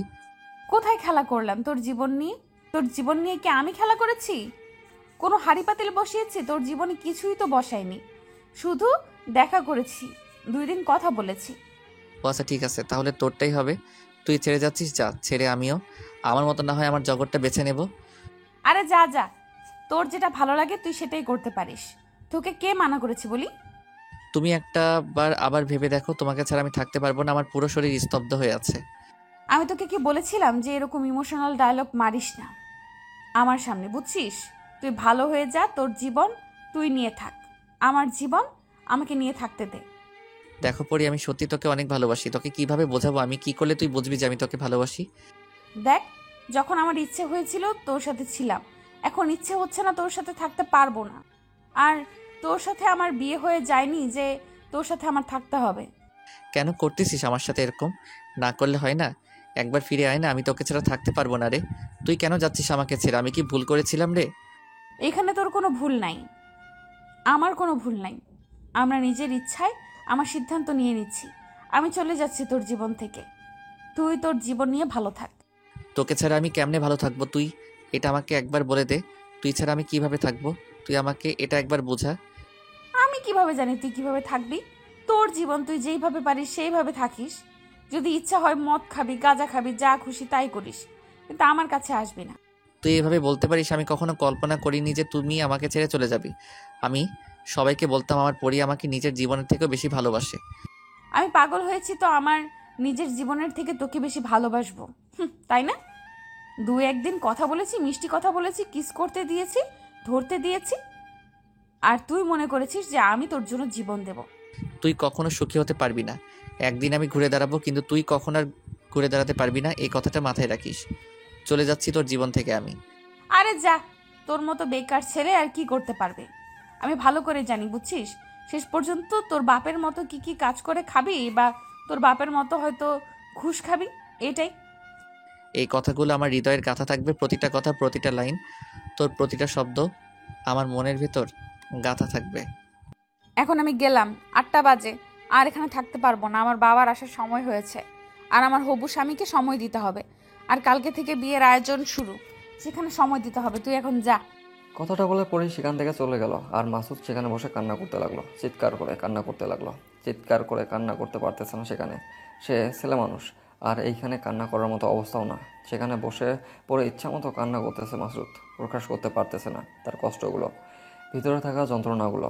মনে হয় দাউ দাউ করে জ্বলে উঠতেছে। কোনো রকম সেখান থেকে উঠে এসে বাসায় চলে গিয়েছে, রুমের ভিতর দরজা লাগিয়ে দিয়ে বালিশে মুখ গুজে দিয়ে ইচ্ছা মতো কান্না করতে লাগলো। একটা ছেলে কখন কান্না করে? যখন চরম পর্যায়ে তার কষ্টগুলো তৈরি হয়, তখন। আজকে পরি তাকে তার জীবনের সর্বোচ্চ কষ্ট প্রদান করে দিয়েছে। কান্না করতে করতে মাসুদ যে কখন ঘুমিয়ে গেছে জানেই না। আর এদিকে পরির বিয়ে হয়ে গেল, 1 সপ্তাহ কেটে গেল। মাসুদ রুম থেকে বের হয় না, কোনো কিছু ঠিকমতো খায় না, আর কোনো কিছু খাইতেও বলে তার আম্মুর সাথে রাগারাগি করে, বাড়ির জিনিস ভাঙচুর করে। তাই কেউ সাহস পায় না মাসুদের সাথে কথা বলার। মাসুদের অফিস থেকে কয়েকজন ফোন দিয়েছে মাসুদকে, যখন তার কোনো খোঁজ খবর পাচ্ছিল না তখন সুমন সাহেব মাসুদের বাসায় এসে উপস্থিত। তারপর মাসুদের আম্মুর কাছ থেকে খবর শুনে ভিতরে আসলো। ভিতরে এসে উনি মাসুদকে সব কিছু খুলে বলল যে ম্যাডাম ওনাকে দেখা করতে বলেছে কাল সকালে, আর মাসুদকে সব কিছু সুন্দরভাবে বুঝিয়ে দিল আমি নিজে এভাবে রুমের ভিতর বসে থাকলে জীবনে কিছুই করতে পারবেন না। ম্যাডামের সাথে কথা বলে কাজে জয়েন করতে বলল তাকে। আর মাসুদ কথা মতো তার জীবনটা নতুন করে গুছিয়ে নেওয়ার জন্য আবার ঘুরে দাঁড়ালো। বিকেলে তার রুমে সব কিছু পরিষ্কার করলো, গোসল করলো, ক্লিন শেভ করলো, চুলগুলো ছোটো ছোটো করে কেটে নিল। আসলো নাপিতের দোকান থেকে। তার জীবনটা পরিবর্তন করতে হবে, এভাবে ভেঙে পড়লে চলবে না। এটা ভেবে মাসুদ সব কিছু সুন্দর করে গুছিয়ে নিলে পারফেক্টভাবে একদম কালকে অফিসে যাবে, তার জন্য আগাম প্রস্তুতি নিয়ে রাখলো। আর কি কি করতে হবে না করতে হবে সব কিছু সুমন সাহেবের কাছ থেকে শুনে নিলেন ফোনে করে। পরদিন সকালবেলা মাসুদ অফিসে এসে পৌঁছে গেল, আর তার ম্যাডামের রুমের ভিতরে প্রবেশ করার জন্য অপেক্ষা করতেছে বাইরে। তারপর তার ম্যাডাম তাকে ভিতরে যেতে বলল, আর মাসুদ ভিতরে গিয়ে অবাক। মাসুদ ভেবেছিল বয়স্ক কোনো একজন নারী হবে, কিন্তু সেটা না। কিন্তু তাতে মাসুদের কি? মাসুদের সেদিকে লক্ষ্য না করে চেয়ারে বসে পড়লো। ম্যাডাম আসসালামু আলাইকুম। ওয়ালাইকুম আসসালাম মিস্টার, আপনি এসেছেন? ধন্যবাদ ম্যাডাম। এবার বলুন আপনি আমার কোন বিষয়গুলো জানতে চাচ্ছেন? একটু বসেন, রেস্ট করেন, তারপর গল্পটা শুনি, আপনার স্টোরি, আর তারপর আমার তদন্তের আমি কাজ করব। দেখেন ম্যাডাম, এখন আর ওই রকম হিস্টোরি বলার কোনো ইচ্ছা করতেছে না, আর এখন আমার চাকরিটা অত প্রয়োজন নেই, যার জন্য চাকরিটা চেয়েছিলাম সেই নেই আমার লাইফে। মানে কি বোঝাতে চাচ্ছেন আপনি? আর সে লাইফে নাই মানে আমি বুঝলাম না বিষয়টা। আসলে ম্যাডাম, আমি যে মেয়েটাকে ভালোবাসতাম সেই মেয়েটা আমাকে ভালোবাসতো। দুজনের ভালোবাসা সুন্দর চলতেছিল। চাকরি করতে বলে আর আমি চাকরির জন্য ছোটাছুটি করি, আর শেষ পর্যায়ে আপনাদের কোম্পানিতে আমাকে ওয়েটিংয়ে রাখা হয়। তারপর আপনি নাকি তদন্ত করবেন, আপনার নাকি ইন্টারেস্টিং লেগেছে, কাহিনীটা শুনবেন, তারপর আমাকে চাকরি দিবেন। আর এই খবর নিয়ে যখন আমি আমার প্রাক্তনের কাছে গেলাম, এখন প্রাক্তন বলা চলে কারণ এখন সে প্রাক্তন, আমার প্রাক্তনের কাছে গেলাম, তখন সে বলছে তার নাকি বিয়ে ঠিক হয়ে গেছে। আমি তাকে এত বোঝানোর চেষ্টা করেছি, কিন্তু সেই মেয়ে আমাকে আর চায় না। সেখানে আমি চেষ্টা করে কি করব বলেন? তারপর কি হলো বুঝলাম না, এত তাড়াতাড়ি আপনাকে ছেড়ে চলে যাওয়ার কারণ কি মেয়েটার? ভালোভাবে জীবনযাপন করতে গেলে টাকার প্রয়োজন হয়, আর সেই টাকা তো আমার কাছে নেই। আর যার সাথে বিয়ে হয়েছে তার কাছে বিপুল পরিমাণ টাকা আছে। তার কাছে গেলে সুখ শান্তি পাবে, ভালোবাসা পাবে, টাকা পাবে, সুন্দরভাবে জীবনযাপন করতে পারবে, চিল করতে পারবে। কি বলছেন? সামান্য কয়েকটা টাকার জন্য ভালোবাসা বিসর্জন দিয়ে অন্য একটা ছেলের হয়ে গেল মেয়েটা? এটা কেমন হয়ে গেল না? টাকার জন্যই কি সবকিছু? দেখেন ম্যাডাম, আপনাদের কাছে হয়তো টাকার জন্য সবকিছু হয় না, কিন্তু আমাদের কাছে টাকাটা অনেক বড় সম্পদ, আমাদের মতো মধ্যবিত্ত ফ্যামিলির কাছে। আর সেখানে হয়তো মেয়েটা ভেবেছিল আমার কাছে আসলে কখনোই সুখ পাবে না, দুঃখ ছাড়া। আপনাদের কাহিনীটা শুনে আমার খুব ইন্টারেস্টিং লেগেছিল। ভাবলাম যে আপনাদের দুইজনের মুখ থেকে আপনাদের ভালোবাসার কাহিনী শুনবো, আপনাকে একটা কফি শপে নিয়ে যাব, সেখানে আপনার প্রেমিকাকে নিয়ে আসব, তারপর আপনাদের ইন্টারেস্টিং কাহিনীটা শুনবো, আমার একটু ভালো লাগবে। কিন্তু এখন দেখতেছি স্যাড এন্ডিং হয়ে আছে। আমার কপালে সে ছিল না, কিন্তু আমি তাকে কখনো খারাপ ভাবি না বা অন্য কিছু বলবো না। সে আমার এখন প্রাক্তন। আমি তাকে আমার মনের গভীরে থেকে ভালোবাসতাম, তার জন্য আমার মনের ভেতর যথেষ্ট সম্মান থাকবে, কিন্তু তাকে আর আমার লাইফে কখনো চাইবো না। দেখেন, এখন আমি কি বলবো বুঝতে পারতেছি না। আর আপনার জন্য যে জায়গাটা খালি আছে সেটা খালি আছে, এখন পর্যন্ত সেই জায়গা আমরা কোনো লোক দেইনি। আচ্ছা, যদি আপনি চাকরি করতে চান তাহলে আমি আপনাকে অ্যাপয়েন্টমেন্ট লেটার দিচ্ছি। নিজেকে ভালো কিছু করে দেখাতে চাই, তার জন্য আমি চাকরিটা করব। আর প্লিজ আমাকে একটু সময় দিবেন, নিজেকে ঠিক হতে একটু সময় লাগবে। হয়তো কাজে মনোযোগ দিতে পারবো না কিছুদিন, কিন্তু ঠিকই আমি আপনার কোম্পানির বিশ্বস্ত একজন এমপ্লয়ি হয়ে দেখাবো। বুঝতে পারলাম আপনার মনের কথাগুলো আমি মনোযোগ দিয়ে শুনলাম। আর যা হয়েছে ভুলে যান অতীতের কথা। দোয়া করবেন ম্যাডাম, আর আমার উপর জাস্ট একটু বিশ্বাস রাখবেন ম্যাডাম, আমি ভালো কিছু করে দেখিয়ে দেব। দেখেন, আপনি আর আমি সমবয়সী হব, আর আমার অফিসে যারা সমবয়সী আছে আমি সবাইকে তুমি বলে সম্বোধন করি, আর আপনি আমাকে তুমি বলে সম্বোধন করতে পারেন। সবাই আমাকে তুমি এগুলো করে আমি সবার কাছে বন্ধুত্ব চাই, চেষ্টা করব, কারণ আমার এই অভ্যাসটা নাই তো, তার জন্য হয়তো আমার কিছুদিন সময় লাগবে, বাট ধীরে ধীরে সব কিছু হয়ে যাবে ইনশাআল্লাহ। আচ্ছা তাহলে সুমন সাহেব, আপনাকে আপনার কেবিন দেখিয়ে দেব আর আপনার কাজগুলো বুঝিয়ে দেব। যেহেতু আপনি একেবারে নতুন, তাই আপনার কাজগুলো আপনাকে সুমন সাহেব সব কিছু বুঝিয়ে দিবে। ম্যাডাম, আসসালামু আলাইকুম। তাহলে এখন আমি উঠি। কাজ শেষ করে আমার সাথে দেখা করে যাবেন, আর আপনার সাথে আমার কিছু কথা আছে তো, তার জন্য আপনাকে একটু আমার সাথে যেতে হবে। আচ্ছা ম্যাডাম, আপনি যেমনটা বলবেন ঠিক তেমনটাই হবে। তাহলে এখন আমি উঠি। মাসুদ তারপর উঠে তার কেবিনে চলে গেল এবং সুমন সাহেব তাকে সব সময় সব কিছু বুঝিয়ে দিচ্ছে, কখন কোনটা লাগবে আর কখন কি করতে হবে, কখন কি না করতে হবে সব কিছু, আর কোন কাজটা কিভাবে সম্পাদন করতে হবে বা না করতে হবে, কোন কাজটা তাড়াতাড়ি করতে হবে, আর ম্যাডামের কোন বিষয়গুলো তাড়াতাড়ি কমপ্লিট করে দিতে হবে, সব কিছু বুঝিয়ে দিল। এক কথায় মাসুদ এবং সুমন সাহেব দুজনের প্রায় ফ্রেন্ডলি ব্যবহারের মাধ্যমে একে অন্যের সাথে খুব ভালোভাবে মিশে যাচ্ছে। সারাদিন এভাবে দুজনে কাজ করে গেল, আর মাসুদ প্রায় কমপ্লিট, তার সব কিছু আয়ত্তে চলে এসেছে। এখন থেকে সে একাই সব করতে পারবে, বাট মাঝে মাঝে ভুল হলে সুমন সাহেব তো আছেই। কাজ শেষ করে বিকেলে অফিস ছুটির সময় মাসুদ তার ম্যাডামের কথা ভুলে গিয়েছিল, গেটের বাইরে চলে এসেছে। আর গেটের বাইরে যখন এসেছে, সুমন সাহেব পিছন থেকে তাকে ডাক দিল। মাসুদ পিছনে ফিরে দেখে সুমন সাহেব তাকে ডাকতেছে, তাই মাসুদ দাঁড়িয়ে গেল, ভাবলো একসাথে যাবে তার জন্য, কিন্তু সুমন সাহেব একটু রাগী মুডে আছে। কি সুমন সাহেব, আপনি এভাবে রাগ দেখাচ্ছেন? বুঝলাম না, আমি কিছু ভুল করছি? আপনার জন্য অযথা কথা শুনতে হচ্ছে, বুঝতে পারছেন আমি কি বোঝাতে চাচ্ছি আপনাকে? আমি কোনো কথা বুঝলাম না আপনার। আপনি আমাকে কি বোঝাচ্ছেন? আমি তো সত্যি কিছু বুঝতে পারতেছি না। ম্যাডাম কি আপনাকে কোনো কিছু বলেছিল যেটা আপনি ভুলে গিয়েছেন? একটু মনে করে দেখবেন। তেমন কোনো কিছু তো বলেননি ম্যাডাম আমাকে, আমি তো কোনো কিছু বুঝতেই পারতেছি না ম্যাডাম। আবার আমাকে কি বলবে? আমি এখন বাসায় যাচ্ছি। ম্যাডাম আপনাকে কি বলেছিল? বিকেলে অফিস ছুটির পর আপনার সাথে যেন ওনার দেখা হয়, মানে আপনি যেন ওনার সাথে দেখা করেছেন দেখা? আমি তো ভুলেই গিয়েছিলাম, আমার একটু মনে ছিল না, আসলে কাজের চাপে ছিলাম তো, এতটাই কোনো কিছুই মাথায় ছিল না। এখন যান আপনি অফিস কক্ষে, আবার ম্যাডামের রুমে যান, তারপর তার সাথে কথা বলেন, উনি আপনাকে কি যেন বলতে চাচ্ছে। প্লিজ একটু ম্যাডামকে বুঝিয়ে দেন যে আমি আজকে অনেক ক্লান্ত, আমি একটু বাসায় যাই, একটু বিশ্রাম করি, কালকে তো ওনার কথা শুনতে পারবো। আমি তো এত কোনো কিছু কথা বলতে পারবো না, ম্যাডামের হুকুম আর আমি সেটা পালন করতেছি। এখন আপনি যাবেন নাকি যাবেন না সেটা ব্যক্তিগত আপনার ব্যাপার। আর করার, এখন ম্যাডাম যেহেতু অফিসের বস বলে কথা, যদি না শুনি, প্রথম দিনের কথা অমান্য করি, তাহলে তো আরেকটা ঝামেলা। এই তো বুঝতে পারছেন, এখন যেহেতু ম্যাডাম আপনাকে ডাকতেছে, তাহলে আপনি ম্যাডামের কেবিনে গিয়ে দেখেন ম্যাডাম কি বলে। আমি এখন বাইরের কাজগুলো শেষ করে তারপর বাসায় চলে যাব। ঠিক আছে, তাহলে কালকে দেখা হবে ভাই। আপনার সাথে, আর আপনি আমাকে হেল্প করেছেন তার জন্য আপনাকে অনেক অনেক ধন্যবাদ। তারপর সুমন সাহেব সেখান থেকে চলে গেল, আর মাসুদ আবার উপরে চলে আসলো, এসে তার ম্যাডামের কেবিনের সামনে দাঁড়িয়ে আছে। ভিতরে প্রবেশ করবে নাকি করবে না সেটাই চিন্তায় আছে। প্রচুর ক্লান্ত লাগতেছে, কিন্তু এখানে এভাবে দাঁড়িয়ে থাকলে তো হবে না, ভিতরে গিয়ে শুনতে হবে কি বলে। তারপর তাড়াতাড়ি বাসায় চলে যেতে হবে তাকে। তারপর সাহস করে মাসুদ ভিতরে প্রবেশ করে দেখে তার ম্যাডাম মনোযোগ দিয়ে কাজ করতেছে, আর মাসুদ সোজা গিয়ে চেয়ারে বসে পড়লো, কোনো কথা বললো না। কি ব্যাপার, এত খামখালি হয়ে গিয়েছেন? আর সকালের কথাটা বিকেল অব্দি মাথায় থাকে না? আসলে প্রথম দিন তো আর একটু চাপে ছিলাম, সবকিছু মিলিয়ে অনেক ক্লান্ত ছিলাম, তাই ভাবলাম যে বাসায় গিয়ে গোসল করে একটু ঘুম দেব। এত চাপ নিতে আপনাকে কে বলেছিল রিল্যাক্সে কাজ করতেন? আমি জানি তো, আপনার মনের অবস্থা বুঝতে পারতেছি। তারপরও আপনি এত চাপ নিতে গিয়েছেন কিসের জন্য? সবকিছু বলে থাকার জন্য চাকরিটা করতেছি, না হলে চাকরিটা করতাম না, তার জন্য নিজেকে ব্যস্ত রাখতে চাই। সেটা অবশ্য আপনি ঠিক বলেছেন। আপনি নিজেকে কাজের মধ্যে রাখলে তাহলে আর আপনার সমস্যাটা বেশি দেখা দিবে না। জি ম্যাডাম, এখন বলেন, আর যদি কোনো ইম্পর্টেন্ট কথা থাকে বলতে পারেন, আমি একটু ক্লান্ত তো। চলেন আপনার সাথে আমি একটু ঘুরবো, আর আপনার কাহিনীগুলো একটু একটু শুনবো, আমার খুব মজা লাগতেছে আর কি। বর্ষা এর কথা শুনে মাসুদ কি বলবে না বলবে বুঝতে পারতেছে না। তার কলিজাটা ফেটে যাচ্ছে কথাগুলো তুলতে, আর এদিকে নাকি তার ম্যাডামের মজা পাচ্ছে কথাগুলো শুনতে। মানে মাসুদ কি বলবে না বলবে বুঝতে পারতেছে না।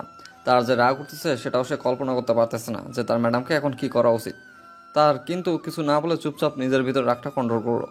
ম্যাডাম আজ আমি বাসায় যাই, কালকে আপনাকে আমি সব কিছু বলবো আবার। শোনেন, আপনাকে একটা কথা বলি, সেটা হচ্ছে যে আমিও কিন্তু প্রেমে ধোঁকা খেয়েছিলাম। আমাকেও কেউ একজন ছেড়ে চলে গিয়েছিল। তাহলে নতুন করে আমার কাহিনী কি শুনবেন? আমাকেও এরকম একজন ছেড়ে চলে গিয়েছে, এখন তো প্রায় আমাদের কাহিনী মিলেই গেছে। তা আপনিও বুঝতে পারতেছেন যে ছেড়ে গেলে কষ্ট বা নিজের ভেতরে যন্ত্রণা কতটা হয়। আমিও নিজেকে ব্যস্ত রাখার জন্য অফিসে জয়েন করেছি, না হলে আমি কি এই বয়সে অফিসে জয়েন করতাম? চলেন একটু বাইরে কোথাও থেকে ঘোরাঘুরি করি। দেখেন ম্যাডাম, আমার যেটা ডিউটির সময় আমি তো শেষ করে ফেলেছি, এখন আমাকে প্লিজ একটু বাসায় যেতে দেন, আমার ঘুম পাচ্ছে। সমস্যা নেই, আমি আপনাকে আপনার বাসায় নামিয়ে দিয়ে আসব। আমিও এদিক দিয়ে বাসায় চলে যাব, আপনারও তাহলে আর কষ্ট। ম্যাডাম এটা কি ঠিক হবে বলুন তো? নানা ধরনের কথা বলে যে প্রথম দিনে এসে ম্যাডামের সাথে এত ভাব জমিয়ে ফেলেছি ইত্যাদি ইত্যাদি, লোকের কথা তো আর ধরতে পারবো না। সবাই জানে আমি কেমন, আর সবাই জানতো যে আমার রিসেন্টলি ব্রেকআপ হয়েছে, সবাই জানে। আর তার জন্য আমি এখানে এসেছি। আর গতকালকে আমি সুমন সাহেবের সাথে ঘুরোঘুরি করছি, আজকে আপনার সাথে ঘুরলাম। আপনার সমস্যা আছে? আসলে ম্যাডাম সত্যি কথা বলতে আমার আনইজি লাগতেছে, মানে কেমন জানি নিজেকে কী রকম মনে হচ্ছে। আপনার কাছে ভালোবাসাটা কেমন? ভালোবাসাকে আপনি কিভাবে উপলব্ধি করেন? আমার কাছে ভালোবাসাটা সুন্দর, সবসময় সুন্দর, কিন্তু ভালোবাসার মানুষগুলো কখনো সুন্দর হয় না, আর কখনো সুন্দর হয়। আর যখন সুন্দর সুন্দর মিলে যায় তখন ভালোবাসাটার বন্ধনটা আরও দ্বিগুণ বা আরও মজবুত হয়। কথা বলেছেন কিন্তু স্বাভাবিক, কিন্তু এর মর্ম অনেক বড়। যে বোঝার সে বুঝে নেবে, যে বুঝবে না সে কখনোই বুঝবে না। ধন্যবাদ ম্যাডাম, তাহলে দেখা হচ্ছে আবার আপনার সাথে। আজকে ঘুরতে পারলাম না, তার জন্য সরি। সমস্যা নেই, তাহলে আপনি বাসায় চলে যান, যেহেতু অনেক ক্লান্ত আপনি। আর আমি ডিস্টার্ব না করি, আমি বাসায় চলে যাব। আজকে ক্লান্ত লাগতেছে, আমিও একটু ঘুম দেব। কথাটা বলে বর্ষা মুচকি হাসি দিল, আর মাসুদ মুচকি হাসির উত্তরে মুচকি হাসি দিয়ে বেরিয়ে গেল। তারপর দুজনে দুদিকে চলে গেল, তাদের গন্তব্য আলাদা, উদ্দেশ্য আলাদা, এবং তাদের মনে দুজনে আলাদা মানুষের বসবাস ছিল। কিন্তু এখন দুজনের মানে শূন্যতা ভরপুর করে। চোখের কোণায় জমে থাকা পানি দুফোঁটা দুজনে মুছে একটু মুচকি হেসে দিল। নিজেদের জীবনটাকে সুন্দরভাবে উপলব্ধি করার জন্য তীব্র আকাঙ্ক্ষা নিয়ে বাসার উদ্দেশ্যে দুজনেই রওনা দিল। দুজনের ক্লান্ত, দুজনের মুখে মৃদু হাসি, দুজনের চোখে নোনা জল বিরাজ করত। গল্পটা এখান থেকে শেষ হয়ে যাচ্ছে, আর মাসুদ এবং পরীর ভালোবাসার গল্প সমাপ্তি ঘটে গেল। গল্পটা কত সুন্দরভাবে সাজিয়ে লিখতে পেরেছি জানি না, কিন্তু আপনারা যদি চাহিদা দেখান তাহলে এই বর্ষা ম্যাডামের সাথে মাসুদের মিলনবন্ধনটা নিয়ে আসতে পারি পরের সিজনে, যদি আপনাদের আগ্রহ দেখি আমি। পুরোটা নির্ভর করবে আপনাদের উপর, আপনাদের চাহিদার উপর নির্ভর করবে সিজন 2 লিখবো নাকি লিখবো না, সেটা পুরোটা আপনাদের উপর। সো ডিসিশন আপনাদের। আর যদি এটাতে কম করে হলেও 200 থেকে 300 কমেন্ট আসে তাহলে সিজন 2 আসবে, না হলে কেউ কমেন্ট করে সিজন 2 চাবেন না। আশা করি কথাটা বুঝতে পারছেন। কম করে হলেও সকল পর্বে 300 কমেন্ট লাগবে। যদি এটা কমপ্লিট করে দিতে পারেন তাহলে অবশ্যই আসবে, না হলে আসবে না। সবাই ভালো থাকবেন, সুস্থ থাকবেন, টাটা বাই বাই। নতুন গল্প নিয়ে আবারও হাজির হবো পরবর্তী শুধু আশিক এবং প্রিয়াঙ্কা। আর তো আমরা তো আসি অনেকে, সবাই মিলে আপনাদের মজা দেওয়ার চেষ্টা করবো আমরা সর্বদা নিয়ে যেত।